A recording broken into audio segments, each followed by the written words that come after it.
দেখ, তুই আমার একদম কাছে আসার চেষ্টা করবি না। তুই যদি এখন আমার কাছে আসার চেষ্টা করিস তাহলে কিন্তু এটা দিয়ে তোর পেট ফুটো করে দিব। তুই বললেই হলো। আজকে তোকে আমি ইসলাম ধর্ম অনুযায়ী বিয়ে করেছি, অর্থাৎ তুই এখন আমার বিয়ে করাবো। সো আমি তোর কাছে যাবো না তো কে যাবে? হুম? দেখ, তুই একদম বাড়াবাড়ি করবি না। আমি তোকে স্বামী হিসাবে মানে না, আর কোনোদিন মানবও না। তুই মানলে মানলি, না মানলে নাই, এটা আমার কিছু যায় আসছে না। আমি তো তোকে স্ত্রী হিসেবে মেনে নিয়েছি, ব্যাস। আমার কথা শুনে মেয়েটা অসহায়ের মতো আমার দিকে কিছুক্ষণ তাকিয়ে থাকলো। তারপর, তুই যদি এখন আমার উপরে জোর করিস তাহলে হয়তো আমি তোর সাথে শরীরের জোরে পেরে উঠতে পারবো না, কিন্তু মনে রাখিস, তোর এই কাজের জন্য আমি তোকে সারা জীবনেও ক্ষমা করব না। তুই সারা জীবন আমার কাছে অপরাধী হয়ে থাকবি, ছিচ্ছকা শয়তান। হ্যাঁ দেখ, আবার তোর মতো পেতনির উপরে আমার কোনো ইন্টারেস্ট নেই, তাই তোর এই অযথা ছাগলের মতো বকবকারি বন্ধ কর। এই, তুই আমায় কি বললি? তোর সাহস তো কম না, তুই আবার আমায় পেতনি বলছিস? তো কি, পেতনিকে পেতনি বলবো না তো কি বলবো? হ্যাঁ, অযথা মামা ও আব্বু মিলে তোকে আমার ঘাড়ে ঝুলিয়ে দিল। ইস, আমার পুরো লাইফটাই শেষ হয়ে গেল। দেখ সোহান, আমার কিন্তু এখন রাগ উঠে যাচ্ছে। আমায় রাগাবি না বলছি। তুই রাখলে আমার কি? হ্যাঁ, আমার কি? যেটা সত্য আমি সেটাই তো শুধু বলেছি। তাই না? দেখ এবার আমি তোর কি অবস্থা করি। আ উ হু আম্মু গেলাম। ওরা খুশি ছাড় বলছি আমার হাত। আউচ! আম্মু আমার হাতে কামড় বসিয়ে দিয়েছে। দেখ এবার কেমন লাগে, আর বলবি আমায় পেতনি? দিলাম না বসিয়ে। তুই তুই তো আসলে একটা পেতনি, হ্যাঁ? তা না হলে এভাবে আমার হাতে কামড় বসিয়ে দিতে পারিস? ইস, হাতটার কি অবস্থা রে করেছিস? তোকে কি বাসায় মামা ভালো করে মাংস খায়নি? হ্যাঁ, নাকি এখন আমি খাওয়ার জন্য তোকে এখানে পাঠিয়েছে? কোনটা?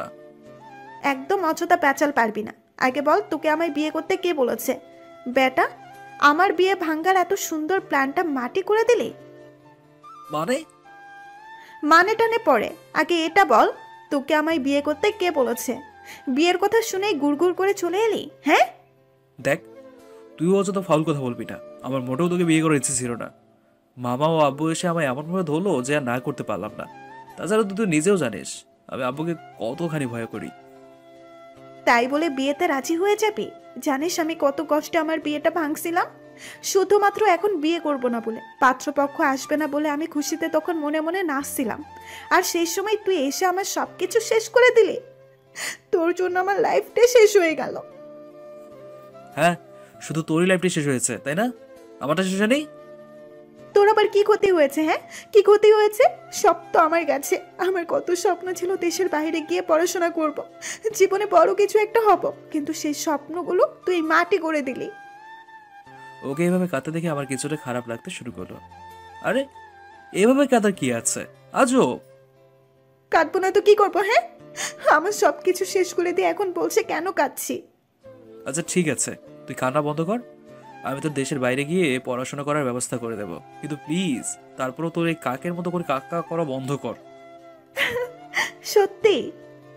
হ্যাঁ সত্যি, কিন্তু আমার এতে কিছু শর্ত আছে। যদি তুই সেগুলো মানতে পারিস তাহলে আমি তোর বাইরে গিয়ে পড়ার ব্যবস্থা করতে পারবো। তোর আবার কিসের সত্য? হ্যাঁ, বল শুনি। প্রথম কথা হলো, তুই যতদিন না পড়তে বাইরে যাচ্ছিস ততদিন বাসায় সবার সামনে একজন ভালো স্ত্রীর মতো থাকবি। আমরা ভিতরে ভিতরে যাই করি না কেন, বাইরে আম্মু আব্বু যেন কিচ্ছু বুঝতে না পারে। যদি তুই এসব মানিস তাহলেই আমি সব ব্যবস্থা করব। আমার কথা শুনে মেয়েটা কিছুক্ষণ কিছু একটা ভাবলো। ঠিক আছে, আমি তোর সত্যে রাজি, কিন্তু তোকে কথা দিতে হবে তুই আমায় বাইরে পড়তে পাঠাবি। এতে বাসায় কাকে মানাতে লাগবে না লাগবে সেটা তুই জানিস, কিন্তু আমাকে তোর দেশের বাইরে পড়তে পাঠাতেই হবে। হুম, ঠিক আছে, এবার বিছানা থেকে সর, আমি ঘুমাবো। বিছানা থেকে সর মানে? তুই কি এখন এই বিছানায় ঘুমাবি নাকি? তো আবার বলতে? না, তুই বিছানায় ঘুমাবি না। তুই এখানে ঘুমালে আমি কোথায় ঘুমাবো? আজও আমি কি করে বলবো? আমি এত কিছু বুঝতে চাই না, আমার ঘুম পাচ্ছে তাই আমি শুয়ে পড়লাম। এখন তুই কোথায় ঘুমাবি ঘুমা। না, তুই এখানে ঘুমাবি না, আমি এখানে ঘুমাবো। তুই গিয়ে সোফায় ঘুমা। How funny! ভুলে যাস না এটা আমার বাসা ও আমার রুম। সো আমার রুমে আমি বিছানায় ঘুমাবো। এখন তুই যদি চাস তাহলে আমার সাথে একই বিছানায় ঘুমাতে পারিস, আর না হলে সোফায় গিয়ে ঘুমা। এই বলেই আমি বিছানায় শুয়ে পড়লাম। দেখ, আমি তোর সাথে একই বিছানায় ঘুমাতে পারবো না। কি হলো, কথা বলছিস না কেন? রিয়া আর কিছু না বলে সোফায় গিয়ে শুয়ে পড়ল। এদিকে আমিও আর কিছু না ভেবে ভালোভাবে শুয়ে পড়লাম। তো আপনাদের তো আমার পরিচয়টাই দেওয়া হলো না। আমি সোহান, বাবা মায়ের একমাত্র সন্তান। পড়াশোনা শেষ 6 মাস হলো। বর্তমানে ঢাকায় একটা বেসরকারি কোম্পানিতে চাকরি করছি। আব্বু অবশ্য ওরা নিজের কোম্পানিতেই সামলাতে বলেছিল আমায়, কিন্তু আমি তা শুনিনি। আমার নিজের পায়ে দাঁড়ানোর ইচ্ছে আছে। আর এতক্ষণ ধরে যে মেয়ের সাথে ঝগড়া করলাম ওর নাম হলো রিয়া, মাইশা ইসলাম রিয়া। আমার বড় মামার মেয়ে সে, আমার থেকে 1 অথবা 1.5 বছরের ছোট। বর্তমান অনার্স 2য় বর্ষের ছাত্রী। সেও বাবা মায়ের একমাত্র সন্তান। বড় বদমেজাজি মেয়ে সে। আর সেই মেয়েটাকে আজকে বাবা মামা মিলে আমার গলায় ঝুলিয়ে দিল। সেটা বললে অবশ্য ভুল হবে, আসলে ব্যাপারটা তেমন না। আমার বড় মামা রিয়ার বিয়ে ঠিক করেছিল অন্য একটা ছেলের সাথে। সেই সুবাদে গেলাম মামার মেয়ের অর্থাৎ মামাতো বোনের বিয়ে খাওয়ার জন্য। সব কিছুই ঠিকঠাক ছিল, হ্যাঁ, কিন্তু শেষ সময় বরের বাড়ির কিছু লোক এসে জানালো যে বর নাকি আর এই বিয়ে করবে না, বরের নাকি পাত্রীই পছন্দ হয়নি, তাই বর নাকি পালিয়েছে। এই খবর শোনার পর বাড়ির সবাই অস্থির হয়ে গেল। বাড়িতে তখন লোকজন দিয়ে ভর্তি। বিয়েটা না হলে মামার মান সম্মান থাকবে না। তবে আমার সেদিকে কোনো খেয়াল নেই। আমি বিয়ে বাড়িতে নিজের ইচ্ছে মতো বিয়েতে আসা ময়দা সুন্দরী দেখতে লাগলাম। হঠাৎ এক সময় আব্বু আমাকে ডেকে পাঠালো। আমি গেলাম তাদের কাছে। কি রে, কোথায় ছিলি এতক্ষণ ধরে? জি আব্বু, এই তো সামনেই ছিলাম। তা তুই কি কিছু শুনেছিস? রিয়ার বিয়েটা তো হচ্ছে না, বিয়ের বরকে নাকি এখন খুঁজেই পাওয়া যাচ্ছে না। ভয় পেয়ে বললাম, জি শুনেছি। কথাটা শুনে খুব খারাপ লাগছিল। মনে মনে তো খুব খুশি। বুঝো এবার ফাজিল মেয়েটা। কেমন খারাপ লাগছিল তা তো তোকে দেখেই বোঝা যাচ্ছে। শোন, তোকে একটা কথা বলি, চুপচাপ কথাগুলো এখন শুনবি। জি। নে, এগুলো পরে আয়। কি আছে এর ভিতর? প্যাকেটটা হাতে নিয়ে বললাম। এর ভিতরে একটা পাঞ্জাবি আছে, এখন যা চুপচাপ গিয়ে এটা পরে আয়। তারপর আর কি, চুপচাপ গিয়ে পাঞ্জাবিটা পরে আসলাম। চল এবার। কোথায়? বিয়ের মঞ্চে। তুই এখন তোর মামার মেয়ে রিয়াকে বিয়ে করবি। মানে রিয়াকে আমি বিয়ে করব? দেখো বাবা, তুই ছাড়া এখন আমাদের আর কোনো রাস্তা নেই। তুই যদি এখন আমার মেয়েকে বিয়ে না করিস তাহলে আমরা লজ্জায় আর কাউকে মুখ দেখাতে পারবো না। তাই প্লিজ তুই আমার মেয়েকে বিয়ে করে নে। কিন্তু মামা। আর কোনো কিন্তু নয়, তোর মামা যেটা বললো চুপচাপ তাই কর। এর বেশি আর একটা কথা বলবি না। কিন্তু আব্বু। আবার কথা বলিস? চুপ থাকতে বললাম না? জি। তারপর আর কি, আব্বুর ভয়ে আর মামার অনুরোধে আমায় রিয়াকেই বিয়ে করতে হলো। তারপরে কি হলো তা তো আপনারা নিজের চোখেই দেখলেন। কি পাজি মেয়ে, হ্যাঁ, আমার জীবনের প্রথম বাসরাতে জায়গা দিয়ে দিল। এই কি ব্যাপার, তুই আবার বিছানায় কেন উঠছিস? বেশি কথা না বলে ওইদিকে চেপে ঘুমা। মানে কি? ওইদিকে কেন চাপতে যাব? হ্যাঁ, কারণ আমি বিছানায় ঘুমাবো। আমার সোফায় ঘুম আসছে না, আমি বিছানায় ছাড়া ঘুমাতে পারি না। এখন বেশি কথা না বলে চুপচাপ ওইদিকে চা। হালকা চেপে গিয়ে তারপর রিয়া বিছানায় আমার পাশে এসে শুয়ে পড়ল, কিন্তু মাঝখানে দিল একটা কোলবালিশ। এই শোন, আমাদের মাঝখানে এই কোলবালিশটা দিলাম, ভুলেও এটা পার করার চেষ্টা করবি না। আর যদি এটা পার করে আমার সাথে উল্টাপাল্টা কিছু করার চেষ্টা করিস তাহলে বুঝতে পারবি আমি কি চিস। দেশে কি মেয়ে রাখা পড়েছে? হ্যাঁ, পুরো পৃথিবীতে যদি আর কোনো মেয়ে বেঁচে নাও থাকে তবু তোর মতো পেতনির দিকে কোনো দিন তাকাবো না। দেখ, আমাকে যদি তুই আর একবার পেতনি বলছিস না তাহলে তোকে এই খাট থেকে লাথি দিয়ে নিচে ফেলে দেব। আমি মনে হয় চুপচাপ বসে থাকবো, খাট থেকে তুলে মাটিতে এমন আছাড় মারবো যে নেক্সট টাইম আর দাঁড়াতে পারবি না। আবে হাট শালা, চুপ কর। সারি, তুই চুপ কর। হাট বেটা সিসকা বান্দর। হাট বেটি কালো শুনছুনি। কি তুই আমাকে শাকচুন্নি বললি? আর বলতে রিয়া আর কিছু না বলে রাগে গজগজ করতে করতে অপর পাশে মুখ করে ঘুমিয়ে পড়লাম। তাই আমিও আর কিছু না বলে চুপচাপ ঘুমিয়ে পড়লাম। সকালবেলা কারো দরজা ধাক্কানোর শব্দে ঘুম ভাঙল। এই দেখ তো দরজায় কে যেন ডাকাটা কি করছে। আরে দেখ না। উফ, আজ তো পেন তুই একটা। এরপর রিয়া নিজে রাগ করে দরজা খুলতে গেল। দরজা খুলে দেখে আমার বড় ছোট ভাবিরা সবাই এসছে। কি ব্যাপার, তোমাদের দরজা খুলতে এত দেরি হলো কেন?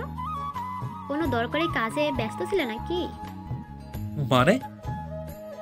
মানে আমরা কি তোদের এই সময় ডাকতে এসে ডিস্টার্ব করে ফেললাম? যা ভাবি, তুমিও না। থাক, আর লজ্জা পেতে হবে না, আমরা বুঝে গেছি। এবার চল আমাদের সাথে।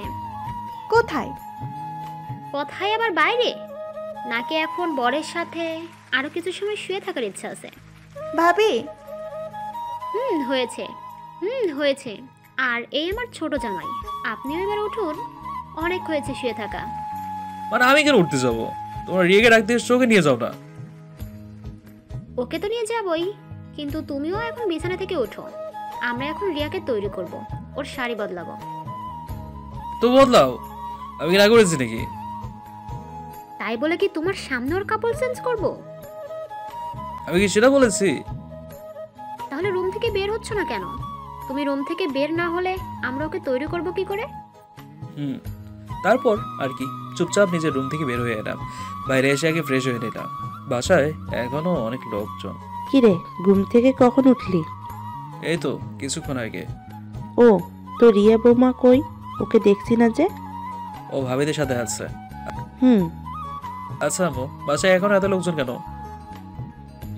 কেন, আবার আজকে তোদের বউ ভাত না, তাই লোকজন তো থাকবেই।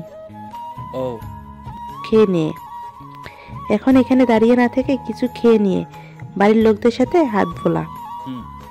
আর কি, হালকা কিছু খেয়ে বাড়ির লোকের সাথে হাত বোলাতে লাগলাম। সন্ধ্যা হতে হতে বাসায় অনেক মানুষজন চলে এলো। আম্মু আব্বু এক এক করে সবার সাথে আমার ও রিয়ার পরিচয় করিয়ে দিল। একসময় রিয়ার আব্বু আম্মু অর্থাৎ আমার মামা মামি চলে এলেন। তারা এলে সবাই একসাথে রাতে ডিনার করলাম। এরপর চলে গেলাম নিজের রুমে ঘুমাতে। ঠিক সেই সময় আব্বুর ডাক। কি রে, কই যাস? এই তো আব্বু, নিজের রুমে যাই ঘুমোতে। ঘুমোতে যাচ্ছিস মানে? তোর কি কোনো কাণ্ডজ্ঞান নেই? দেখছিস না তোর মামা মামি তোদের নিয়ে এসেছে, আর তুই তাদের সাথে না গিয়ে চুপচাপ ঘুমোতে চলে যাচ্ছিস? তাছাড়া আর কি করবো? কি করবি মানে? চুপচাপ তাদের সাথে রিয়াকে নিয়ে যা। জি, ভয় পেয়ে বললাম। তারপর আর কি, আব্বুর ধমকে সাথে সাথে মামা মামির সাথে চলে এলাম। সাথে রিয়াও আছে। মামার বাসায় এসে পড়লাম বিভাগে। যদিও আগে অনেকবার এসেছি, কিন্তু এখন কেন জানি এখানে আসতে অনেক লজ্জা লাগছে। তার উপর পড়লাম আবার আরেক প্যারায়। আগে ছিলাম এই বাড়ির ভাগ্নে, কিন্তু এখন এলাম এই বাসার জামাই। তাই রাতেই অনেক মানুষজন নতুন জামাইকে দেখতে আসলো। আমার তো একসময় পুরো অসহ্য লেগে যাচ্ছিল, কিন্তু তারপরও অনেক কষ্টে সহ্য করে গেলাম। সবাই চলে গেলে তারপর গেলাম ঘুমাতে। এখানে আবার আরেক প্যারা, রুমে এসে দেখি রিয়া বিছানায় শুয়ে আছে। আমি কিছু না বলে বিছানায় একপাশে গিয়ে শুয়ে পড়লাম। আরে কি ব্যাপার, তুই বিছানায় কেন ঘুমাচ্ছিস? তো কোথায় ঘুমাবো? সেটা আমি কি করে বলবো আজব, তোর ব্যাপার তুই জানিস, কিন্তু তুই বিছানায় ঘুমাতে পারবি না। আমি আর কিছু না বলে চুপচাপ উঠে আবার দরজার কাছে চলে গেলাম। এই কি ব্যাপার, এখন আবার কই যাস? বাইরে মামার কাছে। কেন, আব্বুর কাছে কেন যাচ্ছিস? তুই তো বললি তোর এখানে নাকি আমার ঘুমানো যাবে না, তাই মামার কাছে যাচ্ছি। তাকে গিয়ে জিজ্ঞাসা করবো যে আমি আসলে এখন কোথায় ঘুমাবো। আমার কথা শুনে রিয়া ট্রিং করে বিছানা থেকে লাফিয়ে উঠলো। তারপর এই তোর মাথা খারাপ নাকি? তুই এখন এত রাতে আব্বুর কাছে যাবি? আর এখন আব্বুর কাছে গেলে তো তিনি আমাদের সব কিছু বুঝে যাবেন। তো আমি এখন কি করব? কি করব মানে? তোর যাওয়ার দরকার নেই, তুই গিয়ে বরং সোফায় ঘুমা। সরি, আমার দ্বারা সম্ভব না। আমি সোফায় ঘুমাতে পারি না, সেটা তুইও তো কালকে রাতেই বুঝতে পেরেছিস। হয় আমি বিছানায় ঘুমাবো, না বাইরে গেলাম। আমার কথা শুনে রিয়া কিছুটা রেগে গেল, সেটার মুখ দেখেই বুঝতে পারছিলাম। আচ্ছা ঠিক আছে, যা কালকের মতো বিছানার একপাশে গিয়ে শুয়ে পড়। আমি আর কিছু না বলে ঘুমিয়ে পড়লাম। এদিকে রিয়াও আমি শুয়ে পড়ার কিছুক্ষণের মধ্যে বিছানায় শুয়ে পড়লো। এরকম করে আরো 2 দিন থাকতে হলো রিয়াদের বাসায়। তারপর আজকে বাসায় ফিরলাম। এদিকে কোম্পানি থেকে বারবার ফোন আসছে যে কদিন ছুটি নিয়েছিলাম সব শেষ, অফিসে নাকি অনেক কাজের চাপ এখন, তাই যত তাড়াতাড়ি সম্ভব ঢাকায় যেতে হবে। সেজন্য আজকে রাতেই যাবো ঠিক করলাম। সবকিছু গুছিয়েও রেখেছি।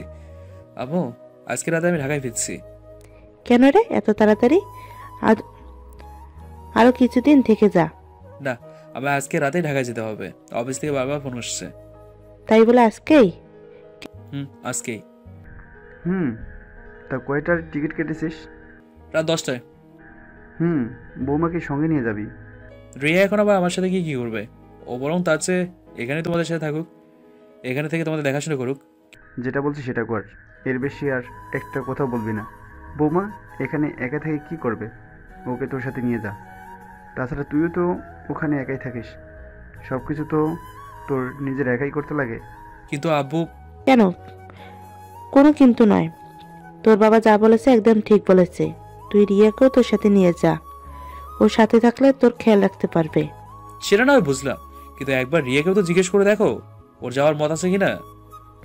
ওর আবার যাওয়ার মত থাকবে না কেন? কিরে, তুই কি সোহানের সাথে যাবি না? আম্মু, তোমাদের যা ঠিক মনে হয় তাই করো, আমার এতে অমতের কি আছে? তো তাহলে আর কি, সব তো হয়ে গেল। রিয়াকেও তুই সাথে নিয়ে যাচ্ছিস। হুম, তাহলে তুমি তোমার কাপড় চোপড় গুছিয়ে নাও, আজকে রাত 9টায় বের হবো। হুম? আমি আর কিছু না বলে চুপচাপ সেখান থেকে বের হয়ে গেলাম। তারপর রিয়ার জন্য আরেকটা বাসের টিকিট কেটে আনলাম, কেননা অযথা রাতের বেলা কে টিকিট কাটার জন্য দৌড়াদৌড়ি করবে। টিকিট কাটার পর বাসায় ফিরলাম একদম রাতের বেলা। যাওয়ার সময় হয়ে আসলে আব্বু আম্মুর সাথে দেখা করে রিয়াকে নিয়ে বেরিয়ে পড়লাম। তারপর চলে এলাম সোজা বাস টার্মিনালে। রিয়ার সিটও আমার সিট পাশাপাশি নিয়েছিলাম, ফলে রিয়াকে আমার পাশেই বসতে হলো। এই এই, কি ব্যাপার, তুই জানালার পাশে কেন বসছিস? কেন মানে? আমার সিট আমি বসবো না? তাছাড়া আমি যখনই বাসে উঠি যাতায়াত করি তখনই জানালার পাশে বসি। বললেই হলো, তুই কি মেয়ে মানুষ নাকি? জানালার পাশে তো মেয়েরা বসে। ওঠ এখান থেকে, আমি জানালার পাশে বসবো। না, আমি আমার সিট ছাড়ছি না। তুই চাইলে তোর সিটে বস, অথবা অন্য কোথাও যা। দেখ, বাসে আমি জানালার পাশে না বসলে আমার প্রচন্ড বমি পায়। পরে যদি তোর উপরে বমি করে বসি তখন কিন্তু আমার দোষ দিতে পারবি না। তাই বলছি, জানালার পাশে আমাকে বসতে দে। বমি কেন? তুই যদি অন্য কিছুরও কথা বলিস তারপরও আমি এখান থেকে সরছি না। তার মানে তুই এখান থেকে উঠবি না, তাই তো? আবার বলতে? ওকে, ঠিক আছে। দেখ তাহলে আমি এখন কি করি। তো যা ইচ্ছে তাই কর। রিয়া আর কিছু না বলে চুপচাপ নিজের ফোনটা বের করলো। তারপর, কি ব্যাপার, এখন আবার কাকে ফোন করছিস? কাকে আবার? আব্বুকে। ও, তো মামাকে ফোন করে কি বলবি? প্রথম কথা, ফোনটা আমার আব্বুকে না, তোর আব্বুকে করছি। তারপরের কথা হলো, ফোন করে বলবো তুই আমার সাথে এখন রাস্তার মাঝে অনেক খারাপ ব্যবহার করছিস, শুধুমাত্র তোর সাথে এসেছি বলে। রিয়ার কথা শুনে আমি যেন আকাশ থেকে বললাম, বলে কি মেয়েটা? আমি আবার কখন এসব করলাম? এসব কি পাগলের মতো কথা বলছিস? হ্যাঁ, আমি আবার কখন এসব করলাম? তুই যা বলছিস সব তো মিথ্যে কথা। সেটা তো আমি আর তুই জানিস, বাসার লোকজন তো আর জানে না। তুই যদি এখন আমার জানালার পাশে বসতে না দিস, তাহলে আমি এক্ষুনি তোর বাসায় ফোন করব। এখন বল, কি করবি? কি আর করার, ফাঁদে তো পড়ে গেছি, তাই চুপচাপ জানালার পাশে সিট থেকে উঠে পড়লাম। তারপর রিয়াকে সেখানে বসতে দিলাম। আহা, সিটেতে বসার সময় ডাইনির কি হাসি! মনে হচ্ছে এক্ষুনি খুশি তোর মুখটা বাঁকা করে দেই। কিন্তু আপাতত মনের ইচ্ছেটা মনেই চেপে রাখলাম। এসব কথা ভাবতে ভাবতে কখন যে ঘুমিয়ে পড়েছি তা বুঝতেই পারিনি। ঘুম ভাঙলো বাসের ড্রাইভারের ডাকে। চোখ খুলে তাকিয়ে দেখি গাজীপুরে চলে আসছি। যখনই সিট থেকে উঠতে যাব তখন টের পেলাম রিয়া আমাকে জড়িয়ে ধরে ঘুমিয়ে আছে। মনে হয় অনেক আরাম করে ঘুমাচ্ছে, কিন্তু আমার তো তস হয়েছে না ওকে এভাবে ঘুমাতে দেখে। হঠাৎ একটা আইডিয়া মাথায় চলে এলো, চুপচাপ নিজেকে রিয়ার কাছ থেকে ছাড়িয়ে নিলাম। তারপর হাতটা আস্তে করে গালের কাছে নিয়ে গিয়ে মনের সুখে দিলাম বসে ঠাস করে একটা। এদিকে আমার হাতে এমন আদর খেয়ে রিয়া ভয়ে হুড়মুড় করে চক্ষু খুললো। তারপর নিজের গালে হাত দিয়ে আমার দিকে কিছুক্ষণ অবাক চোখে তাকিয়ে থাকলো। আরে কি ব্যাপার? হ্যাঁ, আর কতক্ষণ ঘুমাবি? বাস তো পৌঁছে গেছে, চল এবার বাস থেকে নামবি। বাস পৌঁছে গেছে এটা আমিও জানি, তোকে বলতে হবে না। জানলেই ভালো, চল এবার নামি। নামছি। আচ্ছা, তার আগে একটা কথা বলতো, তুই কি আরেকটু আগে আমায় কিছু করেছিস? আজব, আমি এবার তোকে কি করতে যাব? কেন, তোকে কি কেউ কিছু করেছে নাকি? হ্যাঁ, না জানার ভান করে। আমাকে আবার কে কি করবে? এমনিতেই বললাম, চল। চল। রিয়া আর কিছু না বলে চুপচাপ আমার সাথে চলতে থাকলো। বাস থেকে নেমে সোজা যেই বাসায় ভাড়া থাকি সেখানে চলে এলাম। আসলে ওটাকে ঠিক বাসা বলেটা, দুটো রুম পাশাপাশি, কোনো রকমে থাকা যায় আর কি। এ কি, তুই আমায় এখানে কেন নিয়ে এলি? তো কোথায় নিয়ে যাবো? আমি এখানে থাকি। এখানে থাকি মানে? এই ছোট বাসায় আমি থাকবো নাকি? আমি এখানে থাকতে পারবো না। দেখ, আমি আগে একা থাকতাম, তাই এই ছোট বাসাটা নিয়েছিলাম। তাই বলে আমি এখানে থাকবো নাকি? আপাতত কিছুদিন এখানে থাকতে হবে, তারপর সময় করে নতুন একটা বাসা ভাড়া করব। ততদিন একটু কষ্ট করে মানিয়ে নে। কিন্তু তাড়াতাড়ি বাসা চেঞ্জ করার চেষ্টা করবি। আমি আর কিছু না বলে বাসার ভিতর ঢুকে গেলাম। তারপর আগে ওয়াশরুমে ফ্রেশ হতে চলে গেলাম। এদিকে রিয়া ততক্ষণে রুমে ঢুকে গেল। হঠাৎ, আরে কি হলো? এভাবে চিৎকার করছিস এটা কি? কেন? আমার রুম, এতে আবার জিজ্ঞেস করা কি আছে? এটা যে একটা রুম সেটা আমিও জানি, কিন্তু রুমের এমন অবস্থা কেন? আর রুমের মধ্যে এসব কি পড়ে আছে? আমি ওর কথা শুনে সাথে সাথে রুমটার দিকে হালকা তাকিয়ে দেখলাম। আসলে এই রুমটা অনেক অগোছালো। তারপর ওপরে আমি ব্যাচেলা মানুষ। হঠাৎ লক্ষ্য করলাম টেবিলে আমার কিছু পার্সোনাল জিনিস পড়ে আছে, যেটা সেখানে থাকার কথা না। দৌড়ে গিয়ে সাথে সাথে সেটা সরিয়ে ফেলে রাখলাম। আসলে আগে একা থাকলাম তো, তার উপর এখানে আবার তেমন কেউ আসা যাওয়াও করে না, তাই রুমের অতটাও যত্ন নিতে পারিনি। তাই বলে রুমটা এভাবে রাখবি? কি অবস্থা করেছে রুমটার! আসলে তোরা সব ছেলেরাই এক, পরিষ্কার পরিচ্ছন্নতা কি সেটা তোরা বুঝিসই না। এবার কিন্তু বেশি হয়ে যাচ্ছে। তুই কিন্তু আমার রুচি নিয়ে কথা বলছিস। হ্যাঁ, যেটা সত্যি সেটাই বলছি, এতে বাড়াবাড়ির কিচ্ছু নাই। ও তাই না? ঠিক আছে, তোর ইচ্ছে হলে এখানে থাক, আর না হলে রাস্তা মাপ। সেটা রাস্তা মাপ মানে? আমি এখন কোথায় যাব? তাছাড়া তাহলে আমি এখানে তোর সাথে নিয়ে আসলি কেন? তোর ব্যাপার। আর যদি এখানে থাকতে চাস তাহলে চুপচাপ যেমন ভাবে থাকা যায় তেমন ভাবে থাকবি। আমি আর ওকে কিচ্ছু বললাম না, চুপচাপ রুম থেকে বের হয়ে গেলাম। বাসায় যেহেতু এখন রান্না করতে পারবো না, তাই হোটেল থেকে দুজনের জন্য হালকা কিছু খাবার নিয়ে এলাম। এবার বাসায় ফিরলাম প্রায় 2-1 ঘন্টা পর। কিন্তু এ কি, দেখি আমার বাসা, আমার তো কিছুই মাথায় ঢুকছে না। না, কিছু একটা করতে হবে। রিয়া, এসবের মানে কি? হ্যাঁ, কেন? দেখতেই তো পাচ্ছিস তোর কাপড় চোপড়। সেটা দেখতেই পাচ্ছি, কিন্তু এগুলো রুমের বাইরে কেন? কারণ আমি এখন রুমটা পরিষ্কার করলাম। রুমের কি জঘন্য অবস্থা করে রেখেছিলি! ওই রুমে কি মানুষ থাকা যায় নাকি? তাই আগে রুমটা পরিষ্কার করলাম। তা তোর রুম তো পরিষ্কার করা শেষ, তাহলে আমার কাপড়গুলো বাইরে কেন রেখে দিয়েছিস? এগুলো ভিতরে রাখতে পারলি না? আচ্ছা থাক, আমি নিজে রাখছি। এই বলে শুধু কাপড়গুলো রুমে নিয়ে যাব।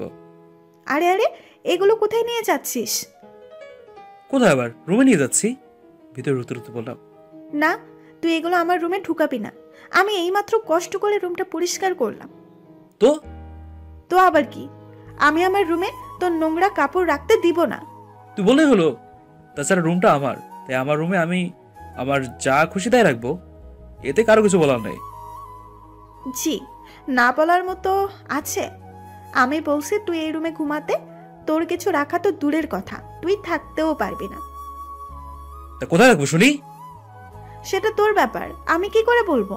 ও হ্যাঁ, এই তো পাশের রুমটা খালি আছে, ওটাতে ঘুমাতে পারিস, শুধু একটু পরিষ্কার করে নিতে হবে। রিয়ার কথা শুনে মাথায় আরো উঠে গেল। বলে কি মেয়েটা? আমার বাসা, আমার রুম, আমাকেই বলে কিনা অন্য রুমে থাকতে। রাগে তোমার পুরো শরীর চলে যাচ্ছে। এই, আমাকে কি তোর গোলাপ নিয়েছিস নাকি? হ্যাঁ, তুই হুকুম করবি আর আমি তো চুপচাপ শুনে যাব? যদি তাই ভেবে থাকিস তাহলে বলবো তুই ভুল ভেবেছিস। আমি আমার রুম ছাড়ছি না, চাইলে তুই পাশের রুমে গিয়ে ঘুমা। না, আমি এই রুম ছাড়ছি না। তুই যদি এখন আমার কথা না শুনিস তাহলে কিন্তু আমি বাসায় ফোন করে তোর নামে আব্বুর কাছে মিথ্যা নালিশ করব। তখন বুঝবি কত ধানে কত চাল। সো চুপচাপ ওই রুমে চলে যা। কি আর বলবো, ডাইনিটা একদম জায়গা মতো হাত দিয়েছে। চুপচাপ ওর কথা মেনে নেওয়া ছাড়া আর কোনো উপায় নেই। ওই রুমেই যেতে হবে, কিন্তু ওই রুমের যে অবস্থা, সেখানে থাকতে পারবো তো?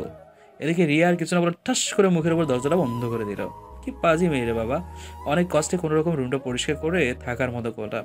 কিছুক্ষণ পর, এই আমার খিদে পেয়েছে, বাসায় কিছু রান্না করা নেই? আরে কি বলিস, আছে না, ওই যে দেখ ফ্রিজে কাঁচা মাংস আছে, যা ওগুলো গিয়ে খেয়ে নে। রাখ দেখিয়ে বললাম।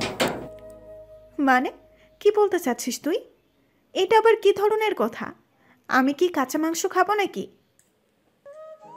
তাহলে আর কিছু করার নেই, বাসায় এখন কোনো কিছু রান্না করা নেই। না, আমার খিদে পেয়েছে, আমার জন্য খাওয়ার ব্যবস্থা কর। আসছে রে আমার বিয়ে করা মহারানী, আমাকে হুকুম করতে আসছে। যা, আমি পারবো না। ওকে ঠিক আছে, যা, আমার তোর সাহায্যের দরকার নেই। ধন্যবাদ। যাক বাবা, বাঁচা গেল। বুঝুক এখন খিদে লাগলে কেমন লাগে। যদিও বা তখন ওর জন্য হোটেল থেকে খাবার নিয়ে এসেছিলাম, কিন্তু এখন ইচ্ছে করে আর খাবারটা দিলাম না। আমিও আর বাইরে না থেকে রুমে চলে গেলাম। তারপর যে খাবারগুলো নিয়ে এসেছিলাম ওগুলো সব বাহির করলাম খাওয়ার জন্য। শুধু খাওয়া শুরু করবো ঠিক সেই সময় আবার কে যেন দরজায় ঠকঠক করা শুরু করলো। তাই খাওয়া বাদ দিয়ে দরজা খুলতে গেলাম। আমাকে কি ব্যাপার, তুই আবার এখন ডাকাডাকি করছিস কেন? হ্যাঁ, না, আমার একটু তোর দরকার ছিল। আমার মনে হয় তোর রুমে কিছু রেখে গেছিস। আজব, আমার রুমে আবার তোর কি থাকবে? না, আমার কিছু জিনিস আছে তোর রুমে। সর, আমি দেখব। রুমে ঢুকে গেল। আরে কি ব্যাপার, তুই আবার আমার রুমে কেন ঢুকছিস?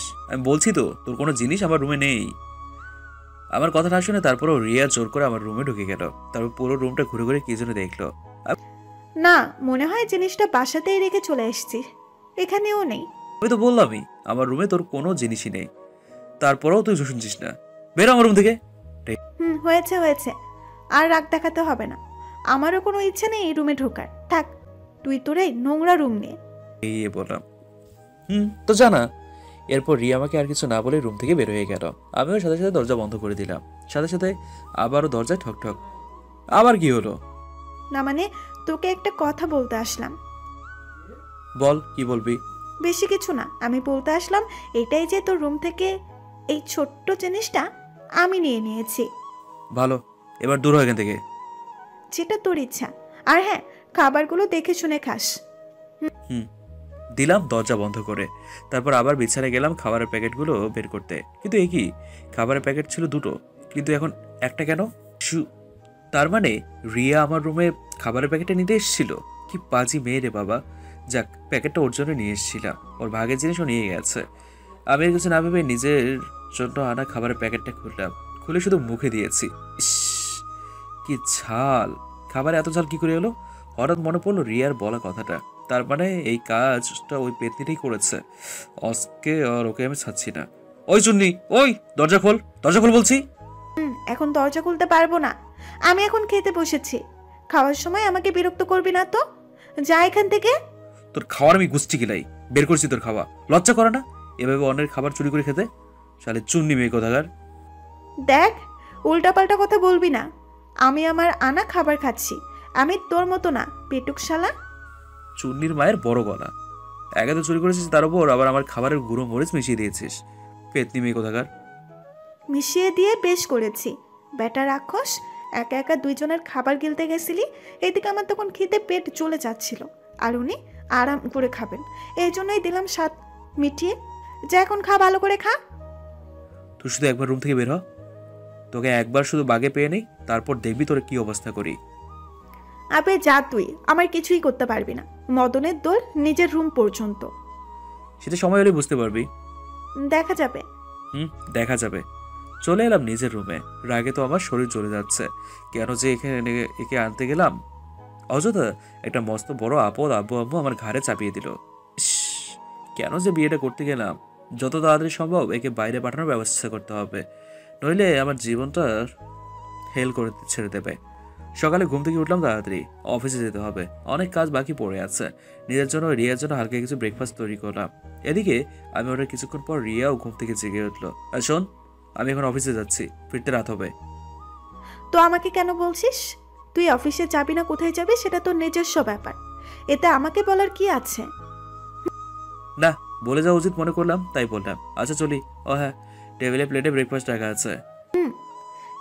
আমি আর কিছু না বলে বাসা থেকে বের হয়ে এলাম। তারপর সোজা অফিস। এই কিছুদিনে অফিসে আমার জন্য অনেক কাজ পেন্ডিং পড়ে আছে। সবকিছু আগে গুছিয়ে নিলাম। কাজ শেষ করতে করতে প্রায় রাত হয়ে গেল। কি সোহান সাহেব, বাসায় যাবেন না? যাব কিছুক্ষণ পর।